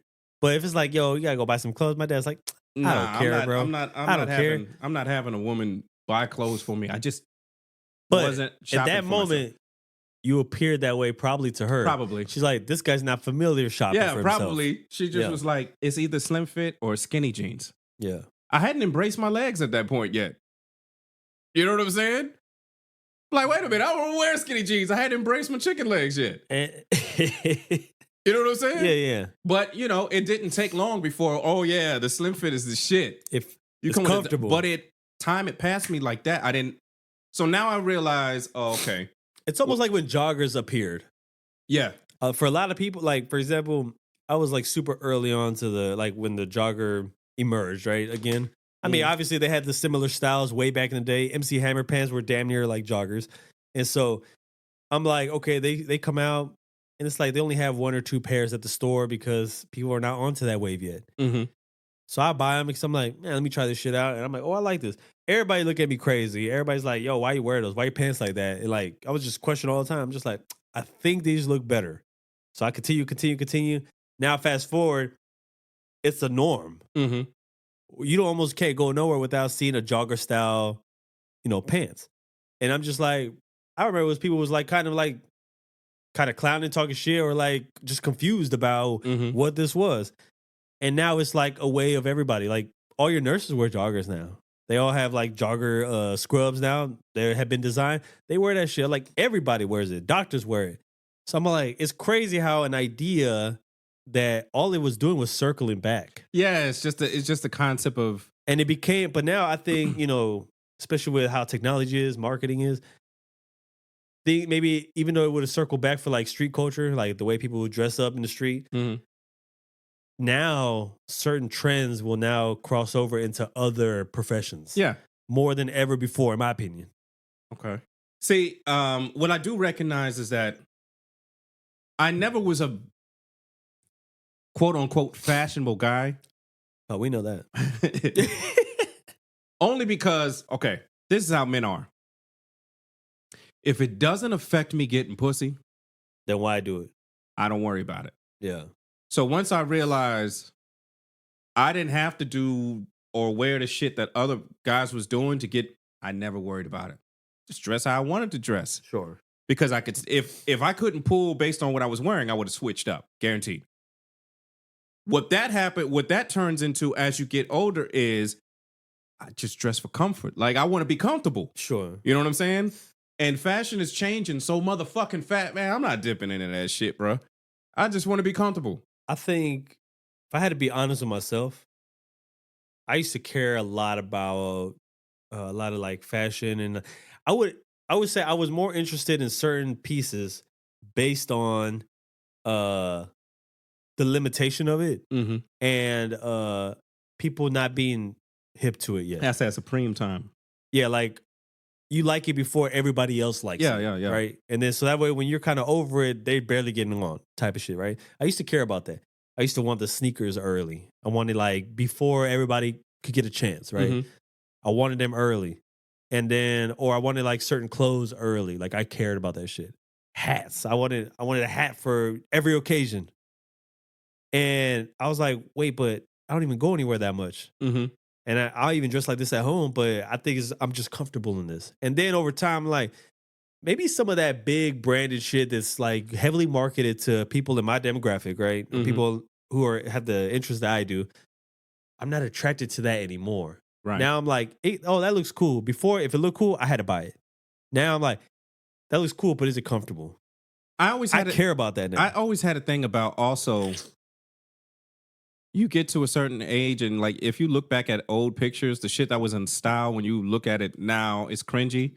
Yeah. So I was conscious of I want to wear the shit that is always going to be in style. There's never going to be an age in which hoodies are not going to be in style. Jean jackets are not going to be in style. Leather jackets are not going to be in style. Dickies are not going to. There's never going to be a time in which those things are not in style. Sometimes now too, it's how you put it together. Yeah. So I mean, you could still take something that's like, if somebody really wanted to, they could grab a FUBU item and make it pop. If your rapper right now puts on a black t-shirt, a leather jacket, a leather black jacket, and some blue jeans, he would have been cool in the 50s. He would have been cool in the 60s. He would have been cool in the 70s. That look is timeless. Yeah. So you're looking for a timeless look and not just like whatever the same prints and colors and shit, like shit that if in 6 years is gonna look fucking stupid. Yeah. Hey, y'all niggas really wore that fucking faux hawk. Yeah, they did. You know what I'm saying? So, I think it's important that you go for things that are like a timeless look. Something that's gonna last for a long time. Something that's gonna last instead of all these crazy designs on a hoodie with like a rare color. You know what I'm saying? Yeah. Plain, but could go with something instead of just trying to go with the latest. Now, do you think that as a person ages, right? Let's say they are wearing longevity type of clothing items, right? Mhm. And they're like mid-20s, late 20s, something like that. And then let's say 20 years passes by, they're in their 40s, and they're still into that similar style. But when is it the point, or is it a specific type of style that people are like, they shouldn't dress like that anymore? I don't want to look like I'm 20 years old. Sure. That's just me. I think you do get to a point where it's like there is a way to dress progressive and hip without looking like a 20-year-old. Yeah, you could do that. You know what I'm saying? I ain't gonna lie though, some of the grandpas who are just showing up with the tracksuits, that's kind of fire. Yeah, there's a way to be, because each age has its own thing. Like my wife is like, I really can't wait for you to start getting salt and pepper because now you're going into a distinguished sexy, right? Have you seen those videos of like the salt and pepper boys? I could wait. Do not get. I hate that shit so fucking bad. It's so cringy, bro. I hate that shit so fucking bad. Like, nigga, if you don't sit your ass down. This is why it's weird to me sometimes. Like, there's a lot of weirdo shit on social media. Like, people are trying to capitalize on anything, right? But it's kind of weird to me seeing a group of like 60-year-old, 50-year-old men. Nobody's saying nothing. Nobody is saying y'all niggas look stupid. I think the videos do. Like, it's just so weird. It's like, and then they're doing a walk like if they're 25 years y'all old. Y'all niggas don't think y'all look stupid. Nobody's telling y'all. That's why you couldn't be in my friend group. That's crazy, man. Because my thing is this. It's not what you're putting on. And it's not what you're doing. It's because you want to get seen by like younger people and shit like that. And or you think they're trying to force something to be in? I don't even know if they're trying to force something to be in, but by the time you get our age, I don't give a fuck what they think. Yeah. Who gives a fuck what they think? You think I want to be sexy to them? You ever had a conversation with a 23-year-old? I don't give a fuck what they think, bro. Niggas don't know themselves. Like, why are you trying to be sexy and cool to them? Fuck them. They don't know who they is. It's the times we live in. For me, that's what it is. It's the concept of that. You know what I'm saying? It's the concept of why you want to look cool to these motherfuckers, bro. So in according to your perspective, it's not what they're doing. It's the concept of it. It's you're doing this to please others, to appeal, to appeal to others. Yeah, yeah, I can agree. And the essence of cool, if you break down what cool is and how trends start, it's always a motherfucker that's doing their own thing. While everybody else is conforming, this person is going the other way. Initially, they are going to talk shit about this person because they don't understand it. Until they get there. And this person stays on their pivot and is true to themselves so much that the other people admire him for it and then want to become him. Sure. That's what cool is. So if you want to be cool, do your thing. It usually starts off with something that nobody's caring Yeah. or paying attention to yet. They're gonna make fun of you because they don't understand it. It's you know what I'm saying? Until they see that, oh wait, this is cool. Then they'll Everybody emulate likes it. this. Yep. If you can make it past the point where everybody is making fun of you for being different, Yeah. if you embrace the difference, they'll embrace the different because now they want to be. Because really, in essence, they're mad at you for not doing what they did, which is conform to what they're supposed to conform to. You know, I think it's even safe to say that I think somebody of a Pharrell Yeah, had moments early on when he was first introducing. we didn't like, understand him. some of Skateboard these, P. Yeah, yeah, people would talk shit probably. You know, we always knew he was cool, but yeah. And then now you can reflect back years later. It's like, yo, he was on to something. sure, you just couldn't accept it until Lil Wayne started skateboarding, and then Yeah. all of us was like, You needed other people. Pharrell was doing that back then. I think they needed more of a cosign, in a sense. They needed the guy for their generation. That's Yeah. all it is. Or they needed one of the most influential like street guys to take another piece that wasn't necessarily Yeah, street. but there's some shits that there's some things that they're not admitting to. Sure. Into whereas a lot of that shit wasn't original Wayne. I think Wayne took a lot from what the Clips and Pharrell was doing, Yeah. and he took a lot from what Wiz Khalifa was doing, and he made it his own. But he was more popular than all of those guys, and so they looked to Wayne as the guy who did it. But he was taken from other people. That's why the Clips wanted to fuck him up. But I do think that like a lot of these guys, they do grab a piece from each other. Sure, And you know, but some of those guys were complete originals. like they could be, but at the same time, there's every style is still I guess how you could say it came from somewhere. Or you know, and it's up to you about how you're gonna like make it your own. Mhm. And so, I mean, even though Wayne like started, you know, he started seeing Bape somewhere, and so saw this, but Dog. like he wore it the way he wanted to wear it. He took, if you know, he took from Dipset, he took from the Clips, and he took from Wiz, and he made his own thing. Cool. But what appropriation is Yeah. when you take and you don't give credit. Oh, that's fair.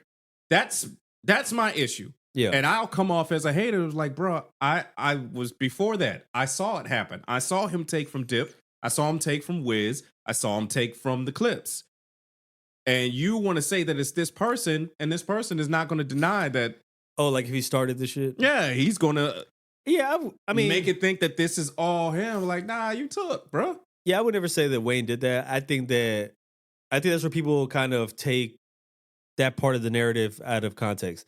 Because I don't think there is no narrative because nobody's saying that. They just give all credit to Wayne, and it is what it is. No, yeah, but that's not what I try to say whenever I bring up Wayne and his fashion influence. Mm-hmm. All I say is that when he wore things, people moved.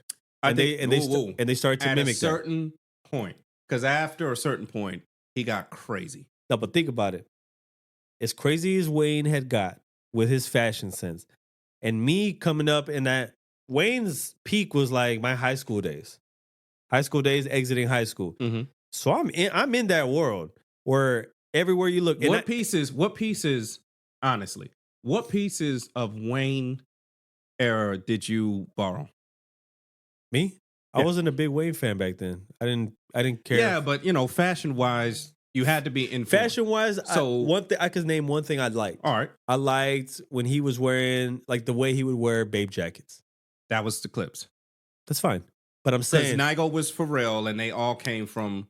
If you want to But- say wallet chains, No, remember the but chains? I said the way he wore the jackets. Okay. The way he wore the jackets, I always knew. I was like, he's not the face of Babe, but people will make him that way.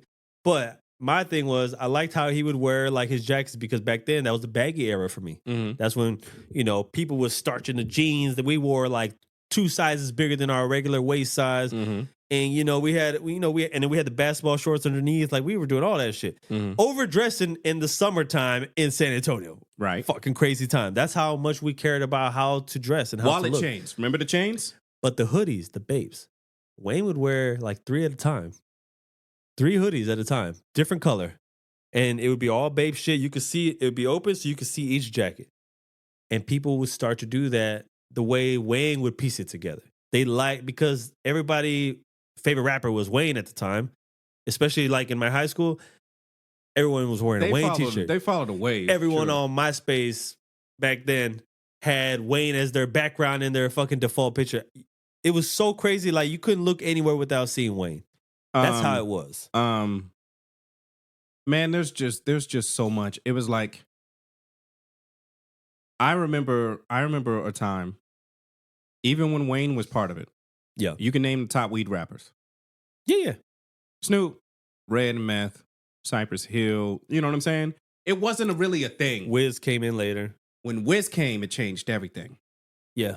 Everything was about, like, his whole thing, everything was about weed, right? Well, that was his music. Like, it was like weed rap. Jet shit, yeah. But it spread until it became everybody's thing. Oh, yeah. Now you start hearing flicks before Yeah. records, right? Not only that, but there was a time before, like, the most tattooed rapper was, Pac. Everybody had tattoos, but Did Wiz come out after Wayne's Fireman? No, Wiz was before. He was already out? But we ain't never seen nothing tattooed like Wiz. No, he was Wiz different. was something different. He was different.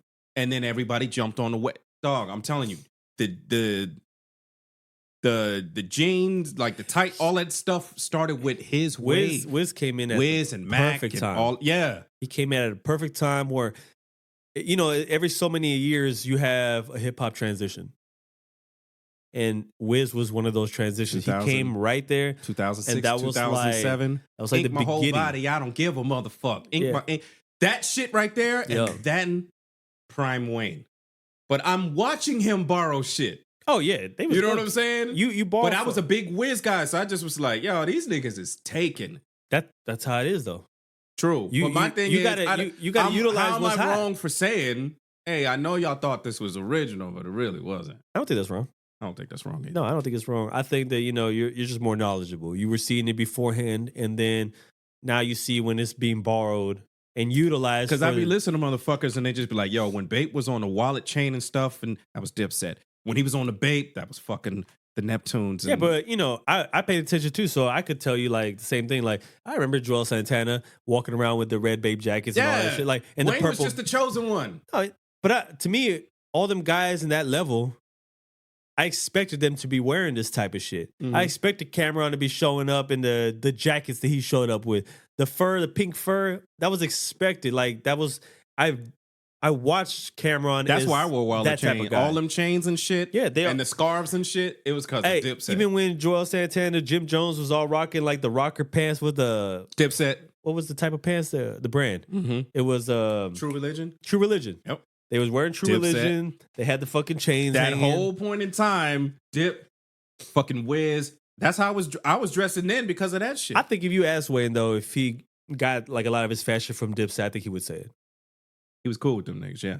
Yeah, I don't think he was But shy. you couldn't deny that shit. I don't think he would shy away from them. Now, somebody who's trying to shy away and say they didn't, they would be. Then I don't would like look at that Wayne shit. differently. I Yeah, don't like that shit. yeah. You could give credit when it's due. Like not everybody starts everything. But back to our original point, it's just sort of like when do you become that old conservative? Oh yeah. I just think it's when you can no longer recognize the world. That's true. When it no longer seems like the world that you came up in, you just sort of freeze yourself and everything that was your world. I think that's. And you don't recognize anything else is coming and you're just stuck in time. I think that goes to if you allow that to happen. It's how do you not? If you're okay going that route. How do like- you not? Well, like for example, like I think if I had to describe you getting old, I'm self-aware though. yeah, I think you would be like you would embrace it, but you would still hold on to like things. Mm-hmm. And you're a person who likes to learn. I think you would always continue to keep on learning until you couldn't anymore. I see you as that type of person. Mm-hmm. So I like, for example, to me, like we have this Goodfellas poster behind you.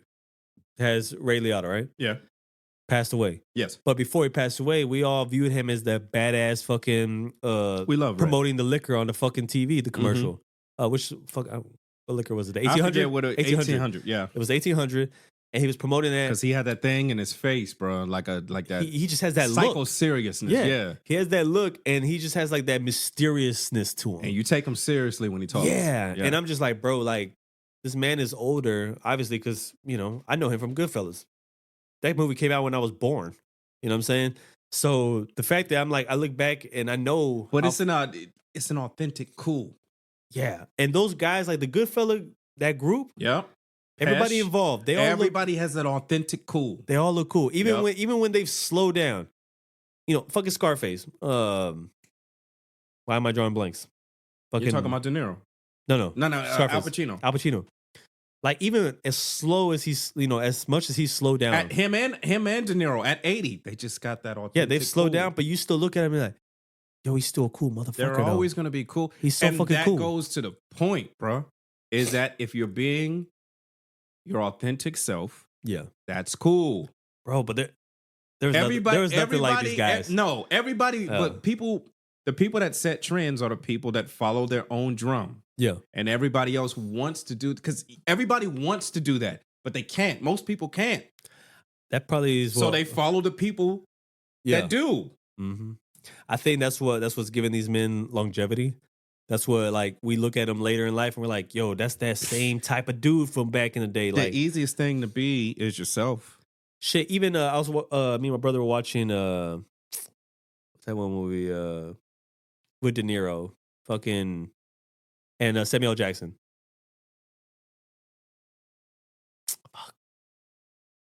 Oh, with Pam Grier.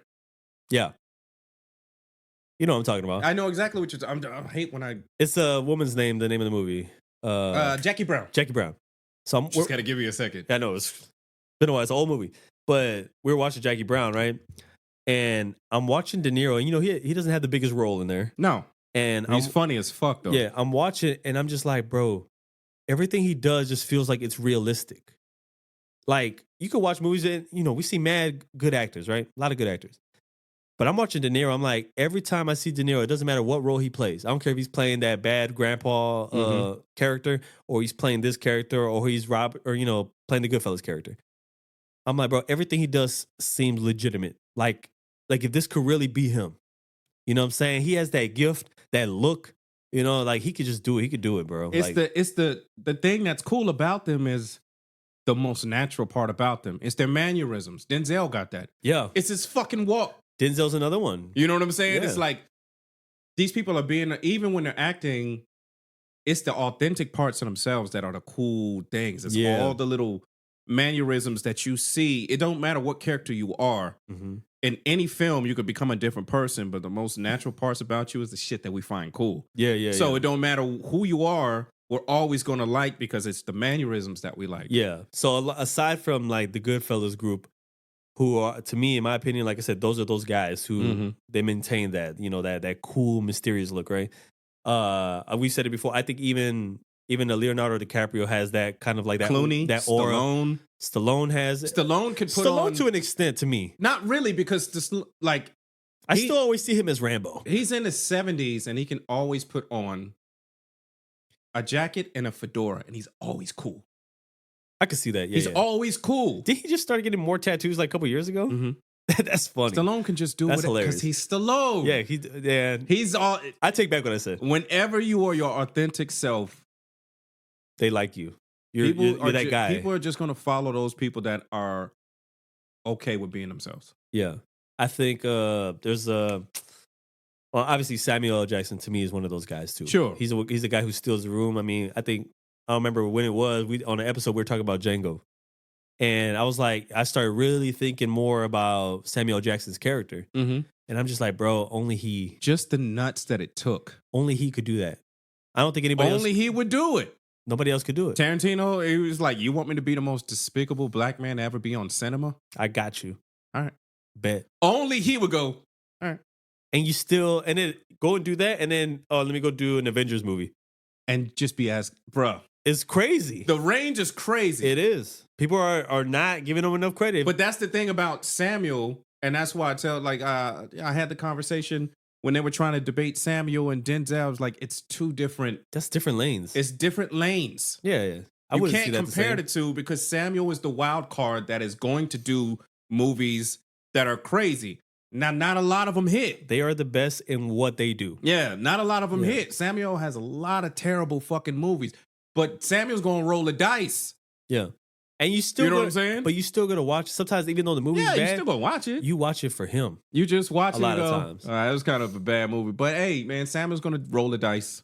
It's even like, even a movie like Deep Blue Sea. Samuel L. Jackson has the most like Yeah. memorable like scene Yeah. because he has this whole little part that's focusing on him, and he's trying to get everybody riled up and together and like, yo, let's do this, and then he gets intense, killed, bro. He's intense. and then he gets slaughterhoused by a shark. He's intense, man. He is, man. I think he's forever one of the greatest of all time. Authenticity, dog. That's what matters. Yeah, you can't buy that shit. You cannot buy that shit. It's the rest of the world is already conforming and consuming and all of that shit. Yeah, yeah. To run with the thing that you want to do, that's the only shit that matters. You learn that about midpoint in life. Yeah. You know, if you're able to catch it young, it's even better.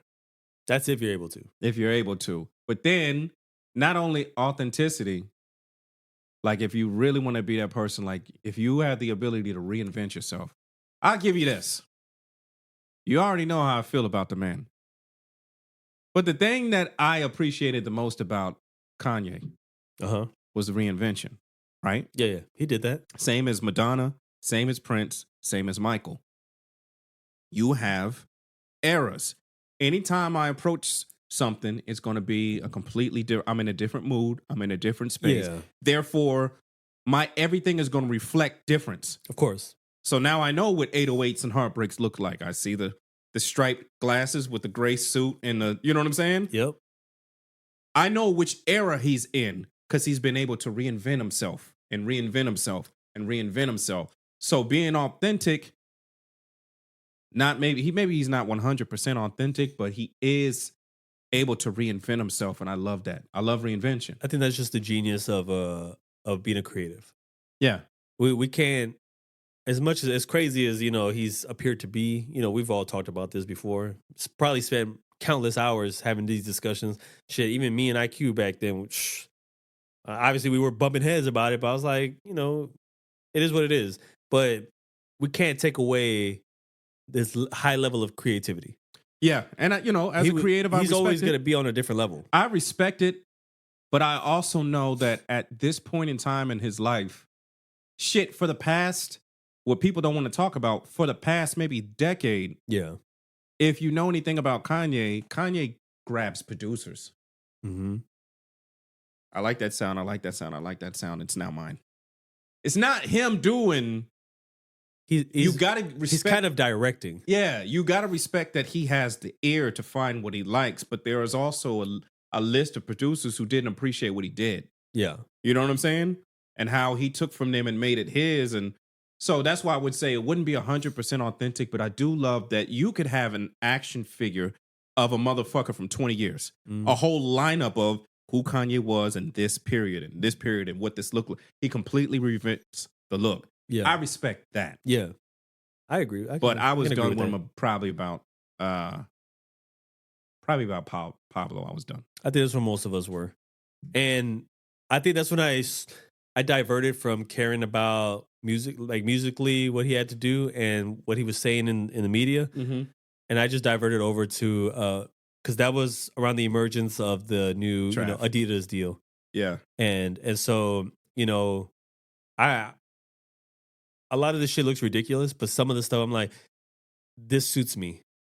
I think I was done with him at the emergence of Travis. That's fair. Once Travis came, it was like, and then he just got progressively.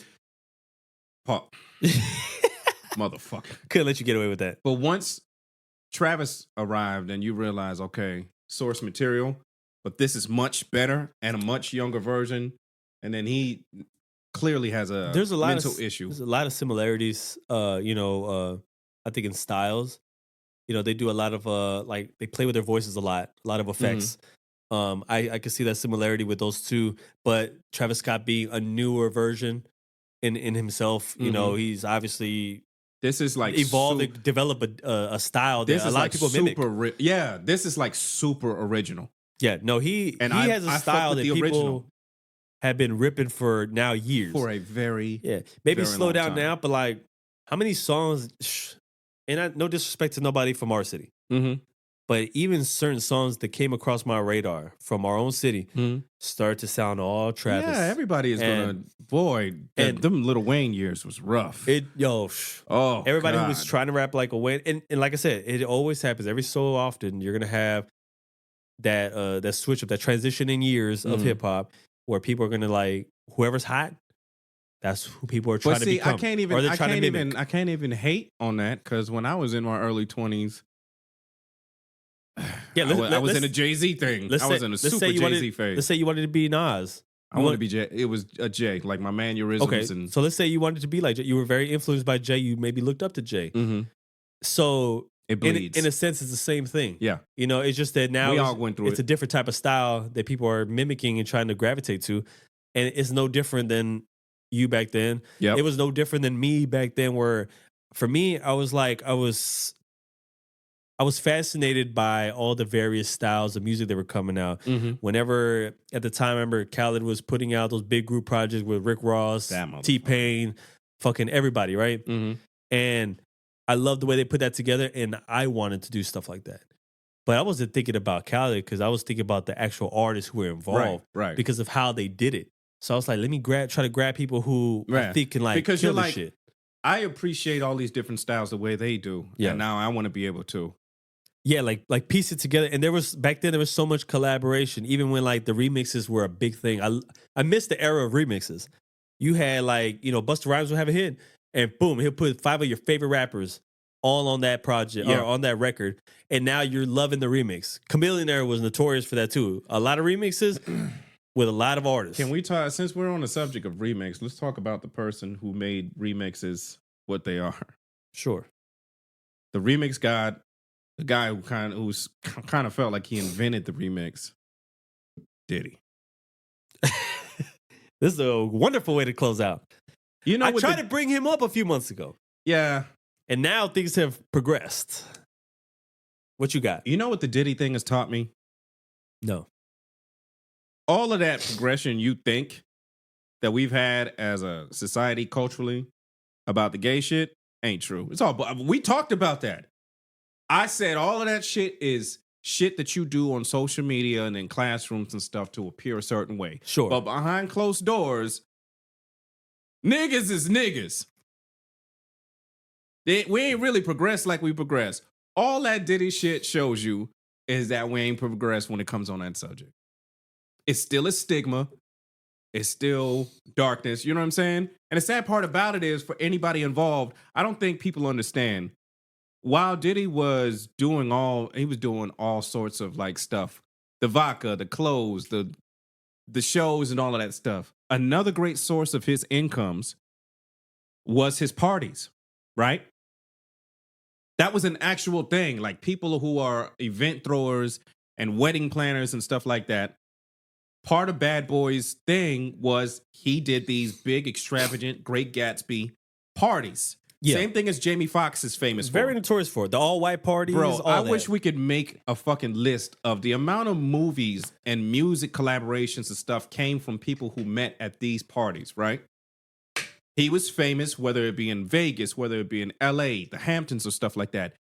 Diddy parties were things that were like big fucking events. Oh yeah. And he made Major. a whole side of income throwing these major parties, same as Jamie Foxx, right? Of course.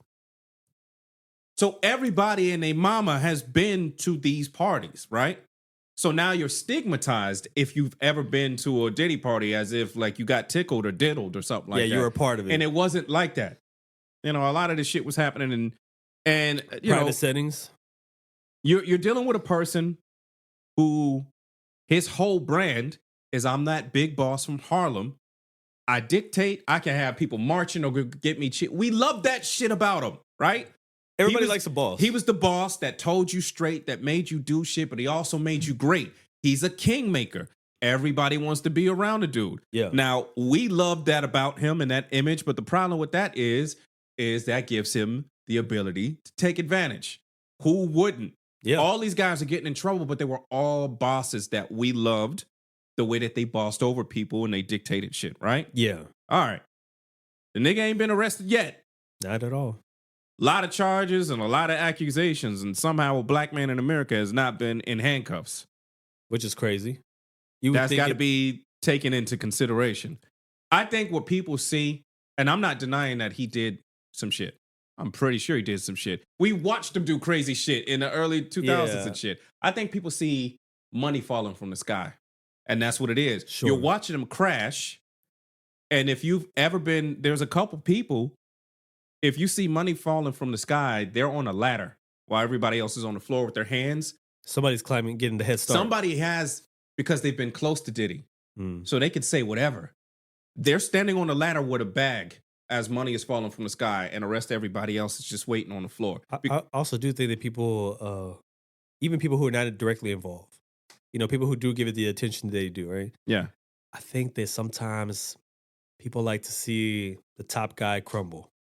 Well, yeah, that's America's society. We build you up to To take you down. take you down. That's And I don't know, in my mind, like, this is excluding any allegation. But just in general, like, top guys, people like to see them come down, right? yeah. And I was like, yo, that's a sick mentality. Absolute power corrupts absolutely. Yeah. It didn't. If I don't know what he did, I know he did something to her because I've watched him. But we celebrated that kind of behavior back Yeah. then, and that's what made that person feel like Something okay that to people do it. won't admit these days. Hey, you know what I'm saying? It was like the boss. That's what he's able to do. But he Yeah. also made you great, so he balanced it out. So yeah, I'm sure he abused somebody. But also when it comes to the sexual shit, like especially with the males, maybe that's the toxic sensei in me. It was like I don't have too much pity there because you don't gotta be there. You're there because you wanted to be. Stay because you wanted to stay. You wanted something out of it. And now you got buyer's remorse. That's in the event that it transpired that way, right? But in the event that maybe it went a different way, I feel for those. Sometimes some people are afraid to come out and speak, right? We probably know people like that ourselves who like they probably gone through some shit and they have kept their mouth shut to this day. I know some people personally who've been in tragic, not situations like that because it wasn't with rich people, Mm-hmm. but in situations of like, taking advantage of abuse and stuff, and then they've never said a word. I don't And feel like it's kinda that's crazy. 100%, bro. I don't feel like that's 100%. Like it's like what happened? Well, I got taken advantage at the party. How'd you get to the party? I went. I got invited. But I'm You talking saw about, some shit. Did you stay? Yeah. I'm sorry that happened to you. But that's not really what I'm thinking in the back of my mind. I watched this nigga send niggas to fucking Manhattan to buy him some cheesecake, and they didn't want to do it, bro. It's famous. None of them wanted to do that shit, and they felt pissed off. Why did they do it? because it's Diddy. No, why? They could have said no. That's true. Why did they do it? Because they wanted the opportunity. Their opportunity was in the air. So 15 years later, if you're on a camera interview and you're talking about how fucked up that was, hey man, You did it. what you want me to tell you, bro? Say no. That's fair when it comes to that. You're going to be like, well, I would have lost an opportunity. That's life. Yeah, that's fair. That takes me back to how obviously it was a matter of time before they dragged Meek into it. I don't feel the same way when it comes to women, though. How so? Oh, right now you were talking about the men. I was talking about men. Okay, you didn't clarify that before, so that's good to know. I was talking about men. Okay, so when it comes I to don't- women, I don't necessarily feel the same. Because I know what are your views there? for a very long time, it's a lot of taking advantage. I think that there's a physical aspect there. Mm-hmm. Disadvantage there? Yeah, physical disadvantage. A lot of fear. There's a lot more dynamics involved in those relationships Yeah. than with men. I think that's more where I was speaking to is I wasn't talking about the men involved. Mm-hmm. I was talking about the women. Those I feel for. The males, I could see what you're talking about, where it's like you chose the opportunity. The for Meek, some of them. the Meek thing is like it was like I was saying, it was, it's like Shannon Sharp said, it doesn't help you to chase a lie At all. publicly. It just makes you look more guilty, bro. Mm-hmm. The louder you talk, the more adamant you are, the more people laugh at you. Yeah. And Don't that's chase kind it. of what happens with Meek. You got to treat it like if you're a street nigga, you got to treat it like the streets. Don't bring it up without paperwork. Yeah. That's a violation that'll get you. Like, people will step in on your aid if you ain't got no proof. Mhm. You just got to get it there. You just can't chase it. It's just excruciating if it's not true, not to go, I ain't do that shit. Like, you wanna, Yeah. but you can't convince people like that. Nah. People need more than that. You know what I'm saying? Yeah. It was like, you're never going to be able to convince people like that. Yeah, your word and way of animation is not going to sell. It just brings, yeah. Yeah. You just don't chase the lie. Yeah. You just got to make niggas prove it. That's fair. If it was me, I'm filing a defamation suit. Mm. I'm not going to no fucking social media to argue with these niggas that don't know me. Are Yeah. you kidding me? That's cool. You want to bring my name up? It ain't even saying by name, which is kind of feels like hurt dog or holler, but they didn't even say him by name, but they insinuated hard, right? Yeah. Okay, cool. No problem. Defamation suit. You're defaming my name. How you got to prove it? And if you was bullshitting, then my sorries better be loud as fuck. Yeah. Don't chase the lie. Make these niggas prove it. That's it. And what he's doing is dumb shit. You gonna tweet 30 times, you ain't gonna convince nobody. They just gonna laugh at you, bruh. You know, it's kind of sad because, you know, like, we've seen what Meek has done over the years for, like, you know, music wise and things of that sort. You know, he has one of the anthems that was an anthem that was played in clubs for years, still Yeah. gets played. I don't believe the shit. I just think he's a victim of No, but I'm saying, like, proximity. there's been a lot of moments in his career that I've seen him do, like, a lot of oh yeah, he's good to take a loss. yeah, like, to take like, he takes a lot of L's. He takes a lot of L's. And I'm like, bro, how do you? It's almost like, did we not learn from previous mistakes? You know, He's not the brightest. No, not at all. Like, and he obviously doesn't have the right people in his corner, maybe I don't think he listens to to advise them. Oh, yeah, if he's not listening, that's just on him. Then, you know, you asking for this. But my thing with Meek is that I'm not impressed with niggas that are led by their feelings. Mm. And that's what you have is a lot of niggas that are being led by they feel. I feel, so I say out loud, and then they gonna take it back. Nah, nigga, real niggas Think. I feel, and then I think about what I'm gonna do first. Yeah, That's logic. That's manly type masculine behavior. for sure. Going just based off of feelings. Hey man, you gonna get what you get, bro. Yeah. I hear that. Not impressed. And you gonna get what you get. I just think he's a victim of proximity. You went to the parties and stuff like that. People know you. People got a vendetta against you. All they gotta do is make a rumor. And you react. And you react and you And give that- it validation. You know what? He's really giving them what they want. Yeah. You know, But he don't understand. no. But he takes L's. That's what he does, bro. It's so crazy, you know, like, I kind of feel for Duke because sometimes I'm like, maybe he doesn't fucking know. Bro, it's like being accused of fucking a chick that you do not want to be accused of fucking. Yeah. Please believe me, dog. That's not going to convince them. Why me? Yeah. Don't say that shit. Like, dog, the more adamant you get, it's The more not going to believable. convince them. Yeah. The more they believe it.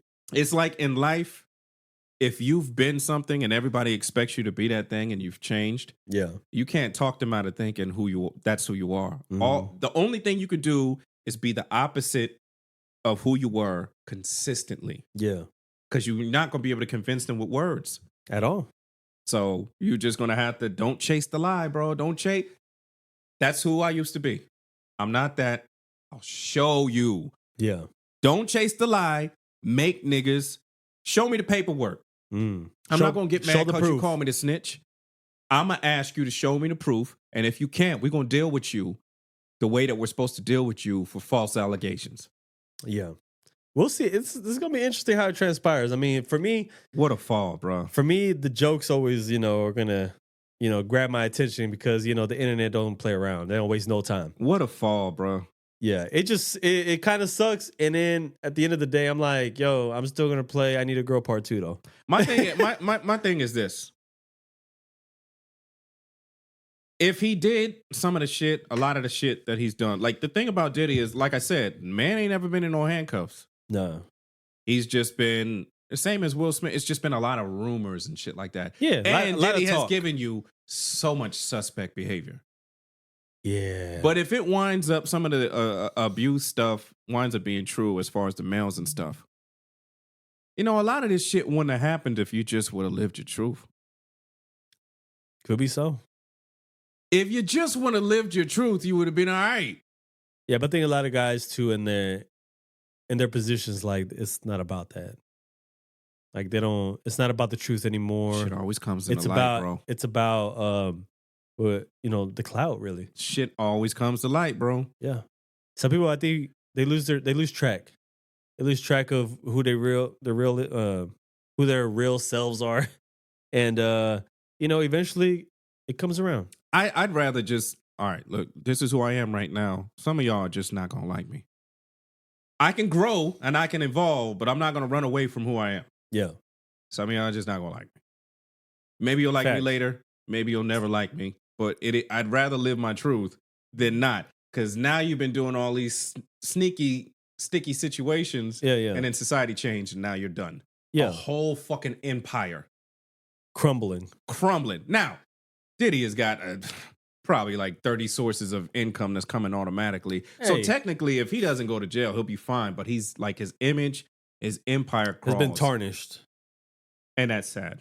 Yeah. Because now they're starting to look at his kids like, hey, were you bringing something? His kids didn't have nothing to do with that shit either. But it goes back to like the countless individuals who have all like kind of crumbled over the years, and or their names have been tarnished, for false shit. And some people's careers are over after that. I feel sorry for the people that went through some bullshit. Like, That wasn't real. I would hate to be a chingy. Bro, that's crazy, dog. That is crazy. And that motherfucker came back and was like, it wasn't true. My fucking career is over. It Yeah. don't matter if you come back and say it now. You ruined me for what? Yeah. For what? You just ruined me for what? And we've seen that happen. I've seen that happen to people that we know personally. Where That's like crazy, dog. a false narrative was presented, Yep. and people believed it and ran with it, and now that person's been embarrassed. They've been, whether they lost their job, they felt the need to quit a job.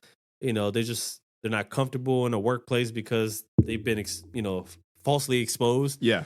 And I mean, can you imagine if it's that terrifying and that embarrassing for just a coworker at a job? Imagine these people who are known worldwide. That's like the worst nightmare. And then all of these people think this of me, and then you come out years later and say admit this. that it wasn't. But time has passed, styles have changed. Now, if I wanted to get back in music, it's not going to work anymore. Yeah, good luck for me. You robbed me, and there's nothing I can, bro. That's like, I got goosebumps thinking about like that kind of shit. The Yeah. injustice of that is crazy, bro. But a lot of guys, there's also a lot of guys did some shit that we thought was trill and dope. We loved the boss that Diddy was and how he was bossing. Yeah. And then society changed, and now we can't like that no more. And now you're in trouble. I will say for me, there's no way to discredit the type of career you had, right? No. The countless hits, the countless artists that you work with, the opportunities you presented for people. But it does suck that like now it's kind of crumbling down in this fashion. But I'm just like, hey man, it's kind of part of the game. And like I think it's a little different. If he wound up abusing some dudes, you know how I don't listen to R. Mm. That's because he took advantage of kids. It's a little different for me. To whereas if some of this shit comes out true for Diddy, but they were all adults, you know what I'm saying? Mhm. I think I may. Is that hypocritical? Slightly. You mean like you wouldn't cross him off completely? I wouldn't, because Well, it's kind of like how Andrew Schultz, what he said. He said, "Yo," he was talking about Michael on one of his specials. yeah, but the shit wasn't true. No, I'm just saying Right. the tarnish that of what they had said about this man, right? About Michael Jackson, and then he's like, I mean, he probably did do some of that shit. He's like, but I don't know, he probably didn't do enough of it for me to like just cancel him. I'm still listening to Michael Jackson. We all listening to Michael Jackson. I'm not, But a lot of people- there's a you lot gotta of draw people- some lines in life, right? But there's a lot of people to this day who like they frowned upon Michael Jackson Sure. because everything that was said is how they view Michael Jackson now. I don't believe that he did that shit. But with R, you know all the stuff that he was doing and it's kids, and you know my background. I don't play that. I don't like that shit. You don't even say his name. Yeah, I don't His like full name. that. Fucking with kids, bro. I don't like that shit.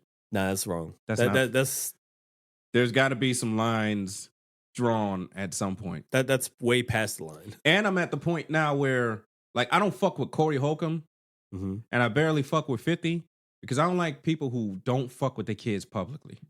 I don't like that shit. What do you mean publicly? You didn't hear about the shit with Corey Holcomb? Not Corey, but I know So he I know came- 50 had his like back his kid wanted money After or a some while, shit. you know, you get to do that petty shit and talk down on your kids and shit like that.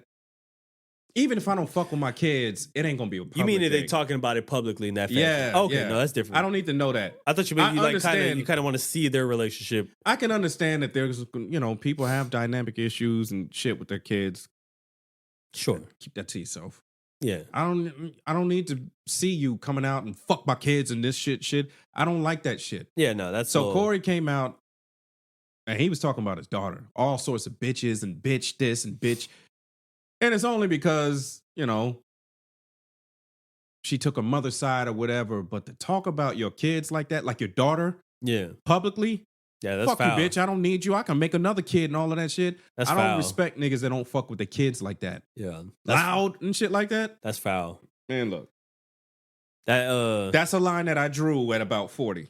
But I think that's the thing too. Like when you see these things happen, these guys kind of do something to their careers in that fashion. It's almost like the same way whenever what's his name, Kramer from Seinfeld, like went and dropped N bombs. His career was fine until No, it wasn't. okay. Oh, you talk about before. Before It was, yeah, we no, all before, loved him. Before everybody liked Kramer, We loved him. He was like one of the most iconic characters from that show. Yeah. And then you go and say something like that, like crazy, that kind of just, hey, yo, like, come on, bro, like, what was this? And now people are gonna look at Corey that same way. The crazy part about that shit was it was unwarranted. Yeah, You watched the whole video? no, I haven't seen. It's not I like- haven't seen the Corey one. I can understand a person having an exchange with a black person and then he starts going with the nigger stuff because when you're in an argument with somebody that you don't know, you want to hurt them how you're being hurt. Sure. So you're going to do the most. Now you're going to wind up apologizing and we're going to look at you different. Yeah. But I can understand I'm going back and forth with a stranger, so he's going to try to hurt me in a way that he thinks he can hurt me. But them niggas just came to the show a little late up there and he started in on them. It was Going like, crazy. no, that's in your heart. Yeah. You felt that. Yeah, that was in your heart. Yeah. It wasn't a back and forth thing. You started with the nigger thing. Yeah. And it was like, nah, that was in your heart. I don't give a fuck how many times you apologize. You know, it's crazy. That's almost like you probably saw the Ryan Garcia I saw. post conference, right, or Yeah. press conference, and it was like the same thing when dude got clowned for his toupee. You clowned his dad. And then you went in I'm and not you the said guy. you said some shit. I'm going to be completely honest. There was no reason to go at his dad. So he said some shit back. Yeah. And is that on some racist? But like, bro, y'all, why would you say something about his dad? You a grown ass man. Like you're a super grown ass man. I was trying to see it looked like, I don't know, because I know mama was talking in the crowd. She was shouting. And Don't then matter, bro. I don't know what dad was saying. They must have said something, but it led to that. And I was just like, bro, like sometimes, like, you know, it's gonna, as small as it might sound to some people, Yeah. I was like, bro, some people are gonna pay attention to that and be like, this is what the Garcia family's I don't about. think that's right. I know it's not right. I don't think it's right. You got a 50-year-old dude got up there. Mm-hmm. Ryan's family's not up there. Yeah, Ryan's dad. You said he wasn't up there. What you mean? He wasn't up there with Ryan. Yeah, he's the one sitting down. Oh, okay. He's the one who with the toupee. I understand that, but the diss was unwarranted. Oh, about his toupee? Yeah, Bill Haney is a 50-year-old man. Yeah, that probably didn't have to happen. That didn't have to happen. Okay, so you just hurt me. What is a human going to do? Hurt you back? I'm going to hurt you in a way you hurt me. Yeah. Oh, shit is not nappy. And then they're like, oh, and then they go, and this is coming from me. Yeah. Then it's like, here's my black dog. You can't play the black card. Y'all started it. Yeah. So when he says something back, then you want to get sensitive. I'm like, dog, you didn't have to do that shit. You could just stay on Ryan. Yeah. My whole thing too, though, with I had problems with all that. That whole press conference was cringy to me, and we can Man. end it with this topic. But the amount, like, I'm watching this and I'm like, this is so straight. Like, first of all, Ryan Garcia is not did not you a see good First trash Take? talker. Did you see First Take? No, not yet. Ooh. They went in. Listen, I'm right with you.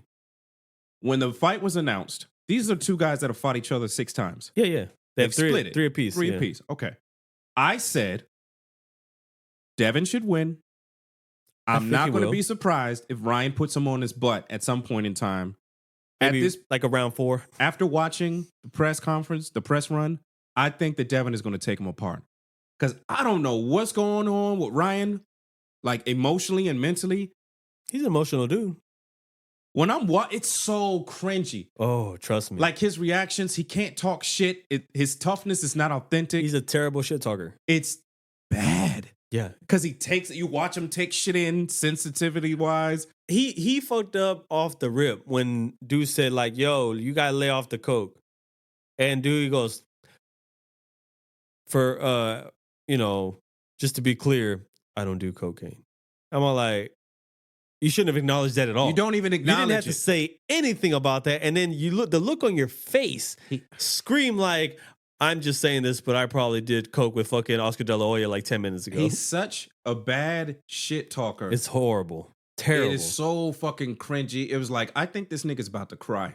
Yeah, that's what it feels like. Bro, That's what it feels like. You have to watch the First Take one. I was watching it and I barely could make it through it. I was just watching it like, Devin is going to beat the shit out of this nigga. Yeah. Because I was like, something's up with this nigga emotionally. I do think so. Yeah.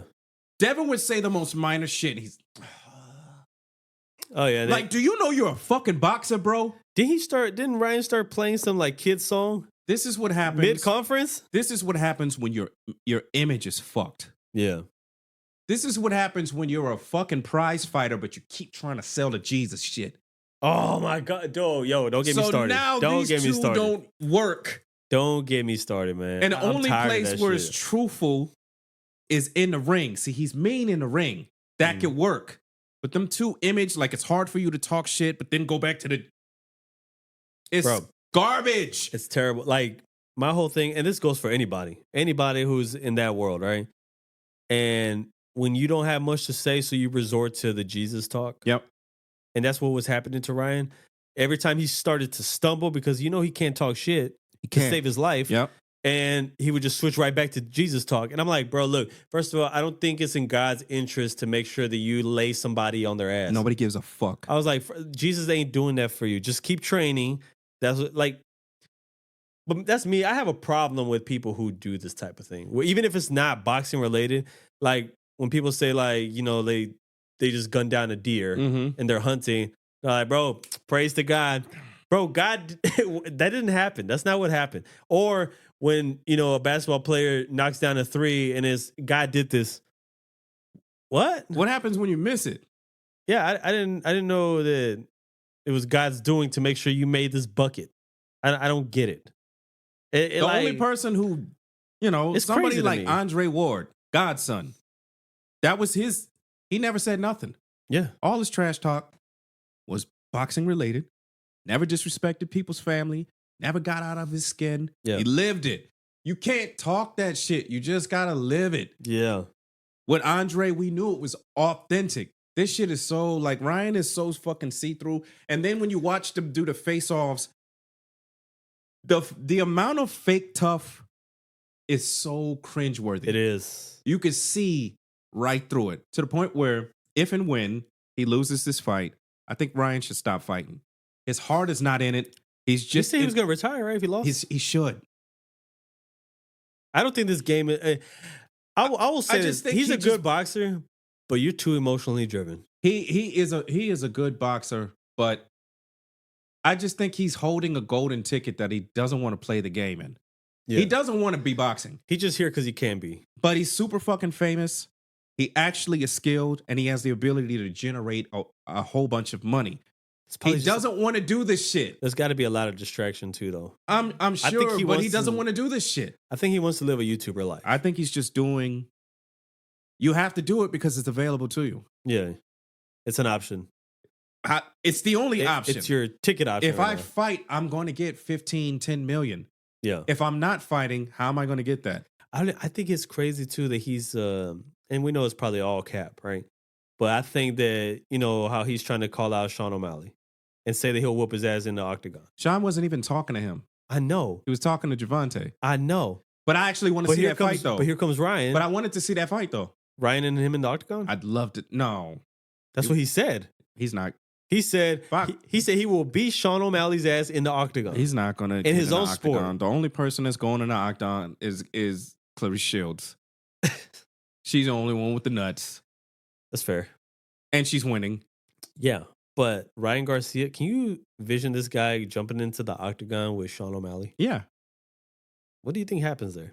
I think Sean O'Malley is going to have to take him to the floor because I think that Sean O'Malley... Yeah, you don't want to directly box Sean him. O'Malley doesn't recognize how big he is. Well, they're both about the same height. They're both like 6 foot something. Okay. They're like 6'1", But I think 6'2". I think that Ryan is longer than him. Pause. We're talking about boxing. Go ahead, keep going. All right. I ain't So saying to stop. Ryan has got the length on him. Sure. All right. Yo, that would hurt, didn't it? Because that would have felt... Oh, man. God. Hey, yo. So Ryan's faster than him. Sure. Ryan hits harder than him. Sure. He gonna take a couple because UFC fighters are not good. They're not good boxers. No. He's gonna have to take Ryan to the floor as soon as he takes some power. He's gonna have to take him to the floor if he can survive a left hook from Ryan. That would be a great fight. I actually wanted to see that shit. I didn't like how he added himself to the conversation. I think though Javante was just like, I think also something that's dangerous is that I don't think boxers are equipped to take the type of leg punishment. they're not. And so that could be a problem. No. No, you're not used to it. They're You're not used to it. Used You're to not used it. to that. But boxers have strong legs. They're just not. But they're not used they're not used to impact. Right. So even you could have strong legs, but if you take a kick from a skilled professional, right, you're probably going down faster than the average. It depends on the person. Here's what I don't like, right? I watch these non-fighting motherfuckers talk about boxers and UFC fighters fight. Yeah. And they'll talk about the boxers as though, well, yeah, they're dope like that, but they couldn't win a real fight. Like, dog, you have no idea what the fuck you're talking about. These boxers have been in more street fights than you. These guys that are doing mixed martial arts have been doing this shit, these disciplines, these judos and stuff since they were kids. Yeah. They're not in street fights. The boxers are in street fights. In a real fight, if you took away everything, if you put Sean O'Malley in front of Baltimore-raised, drug-infested neighborhood family Javante Davis, who's been trained to kill. Yeah. But he's been street fighting before that. They had to push him in the gym because of what he was doing on the street. Yeah. If you put him, take them gloves off, And just in front of Sean, he's going to... bare knuckle it. He's going to kill that nigga. Well, that's what I think. It depends on the fighter too, though, because a lot of these fighters do got different backgrounds. Not everybody comes from the same cloth, right? Sure. Like I would, even though Masvidal is not the top tier MMA fighter, He's proven. That man came from streets. He's proven. He came from the streets. He's proven. Yeah, he's out there. Like that dude came up bare knuckling. Yep. You know what I'm saying? Even because nobody does all of that shit that they're doing. Nobody does that in a street fight. No, but I do think that I promise you. I do think the approach for a lot of fighters who are MMA fighters, I do think a lot of them change the approach depending on the scenario. In street fighting scenarios, you're not getting that octagon shit off, bro. No, that's what I'm saying. I don't think the average or maybe most UFC fighters are going to resort to MMA technique fully when it comes to the street fight. A street fight is handled differently, I think. It's completely different. Yeah. And anybody who has that, those, a background of fighting, in the streets and whatever, and came up that way, I think they already had that mentality. A person who specializes specifically in this, Mhm. in a street fight, we're not starting off with leg kicks. You can get some of that shit off if you got enough room. Sure. But nah, most of the time, we're Chances going are to you're start looking out off for hands. with punches thrown. Yeah. I think that 9 times out of 10, you take these gloves off and you put them in a street fighting scenario. If I'm educated with these, if I get off 4 shots, hey, bro, Good luck. we're never going to make it to the floor. Because you're thinking, I'm going to take these couple shots and then I'm going to get my distance, hey, look, these boxers, these Javantes, if you give them 5-6 shots, you're going to night, bro. Yeah. If they can touch you, they're going to hurt you. For sure. You know but what I'm saying? I also do think that, like, when it comes to these professions, some people got to stay in their lane. Sure. Because you can also be that boxer who goes into MMA and get obliterated. Now, that's what I'm saying. I'm talking about if you put a UFC fighter in front of somebody a boxer that specializes in using their hands in the street, boxers winning that. Oh, yeah. If you take a boxer and put him in an octagon in their world, chances are it's going in the other favor. The UFC fighters winning that shit. Yeah. You're in their prayers world for you. You're fully immersed in that. Yeah. But, the boxers that are going in there, Holly Holm, you saw what she did to Ronda Rousey. She's a boxing champion. Yeah. You see what Clarissa Shields is doing in there. That's not even true. But you think she gets a little bit of different credibility because she was doing like kickboxing? No, because she was a boxing champion first. No, yeah, but she was also like kickboxing champion, right? Yeah. Yeah, she came from that background. She was boxing first. Yeah. Well, if you are educated in these, in any arena that fighting starts. We also saw whenever it got real, Holly Holm struggled with certain individuals, but she was doing good against people who were boxing her back. You can't box a boxer like that who's that skilled. She survived a lot of MMA. It just depends on until she started fighting certain ones. Certain individuals are just certain talented. They're just if elite. you walk into a generational fighter, you just walk into a generational fighter. She could never walk through a Nunes. No, let's just say that. No, nobody who can. Nunes is a generational fighter. I think she just had a couple bad fights. Yeah. But you got to remember, that happens to anybody. She was older. Yeah. And this lady has been getting punched for a long time. Well, she did go out strong. Yeah. So I think that boxers are proven. Yeah. Clarissa just won. I do respect how Nunes did walk out, though. Like, I did what I had to do. That's it. I accomplished things. I didn't say anything. And then one person who did let me down, and I'm going to just end with this. Old girl who had originally took the championship from her, from Chicago. Yeah. I don't know why. Peña. Mm-hmm. Her last name is Peña, right? So my thing was, I was like, okay, I'm kind of rooting for her. She's, representing like Hispanic culture, heritage. She's from Chicago. I'm from Chicago. Right. So I'm just like, oh. American. Yeah. But, same city. You kind of have a little bit of, you're developing a connection with her, right? Mm-hmm. So I'm like, kind of like, oh shit. And then she comes and beats Amanda Nunes and takes her title. I'm like, oh shit, we got one from the city, man. Like, it's kind of like when you have a new rapper come out your city. Yeah. You're like, oh, that's our guy. This was our woman right here. She did this. She made something happen. She took out the person who was viewed as being unbeatable. Mm-hmm. And she made it happen. And then I feel like her head got big. Sure. And then she goes and loses in easy fashion. It looked like light work and loses it immediately. And then the fact that you're talking like crazy, talking different, like it reminded me of almost like Ryan Garcia shit talk. And I was like, man, and I was like, you're losing me. This is the right way. You're on the path of losing a fan right now. And it happened, man. And then, even when Amanda decided to announce her retirement, she was talking shit in the crowd and like, it should have been me. But it wasn't, though. It wasn't you.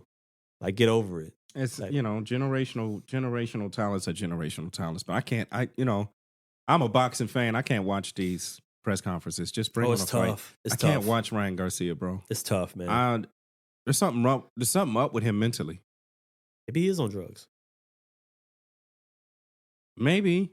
But, he had mental issues even before the drugs. I just think he's not a tough person. It's going to be a conversation we're going to have another time. But remember this topic here. Topic is going to be... Because the fight's coming. No, but not just that. But that's going to be in April. But I want to have a conversation at some point in regards to people who are not legitimately using the mental health card. That is the conversation I want to have in detail. It irks. It's annoying. Because when you know real people who come from mental health, they don't really talk about it that much. Yeah. Unless they're like at a meeting or they're talking to somebody who's helping them. Yeah.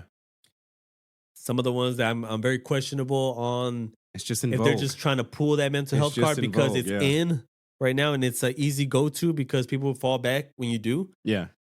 And I'm like, I'm not with that type of shit because you're doing a discredit to people who actually come from a background of, you Yeah. know, self issues and things of that sort. And they're trying to get through it. And here you are just using it to your advantage. And then it makes you feel bad because it's like, I can see that this is not authentic. Sure. And then I got to I look like the bad guy for going, bro, you're just weak. Yeah. You know what I'm saying? There's a difference between weakness and mental health. Yes. And a lot of people they're mixing the two. I think. You may just be mentally weak Yeah. and not and just think you have anxiety, but we'll get there. Yeah, We'll get that's there. cool. Yeah, That's gonna be I'm definitely down for That's that. a big conversation I think we need to have. that But hey, conversation. all I want to say is I'm glad you're in better health. I'm back, bro. Yo, Kai never gets sick. He was sick. They tried to take him out. They tried to take me out, dog. They tried to take him, man. And but I'm glad you're back. Yes, I'm sir. back. I feel great. This is the best I felt in weeks, I will say. My allergies are not murdering me like they normally are. Don't die, bro. Nah, I'll be all right, man. But I feel good. I'm feeling great. The family's great. I'm glad that you're doing all right. Yeah, man. We hope that Nemo didn't join us today. Hopefully he's gonna bounce back and Shout out to you know Nemo. He'll be 100%. Yeah, he'll be back in no time. You know, but this is the time of year where shit's going around. It's going around. So bro. I just hope that everybody's doing well. Shout out to everybody who's been supporting the show. Shout out to everybody who, like some of the newbies. There's a lot of newbies who've been real active. Yeah. You know, kind of either they're mentioning their thoughts on episodes, they're sharing, like we're We seeing new appreciate that shares. shit, Yeah. yeah. All that shit is amazing, man, because that kind of keeps the engine rolling, right? So it keeps it oiled up. So just shout out to all of y'all. Make sure y'all catch us on Apple Podcasts, leave a review, a like, share the shit, and let us know what you thought. Let us know if you don't like Kai. Let us know if you wish he was still gone. We want to know. But yo, man, hey, appreciate y'all tuning in, man. Hey, wrong button. Jesus. Yo. Just out of practice, bro. I know, man. I'm rusty. The Rona tried to take me. I didn't have Rona. I'm just saying. It was, Whatever. yeah. Who knows what I had? He had scurvy. Yo, with that being Throwback. said, we are out That's of a here. callback.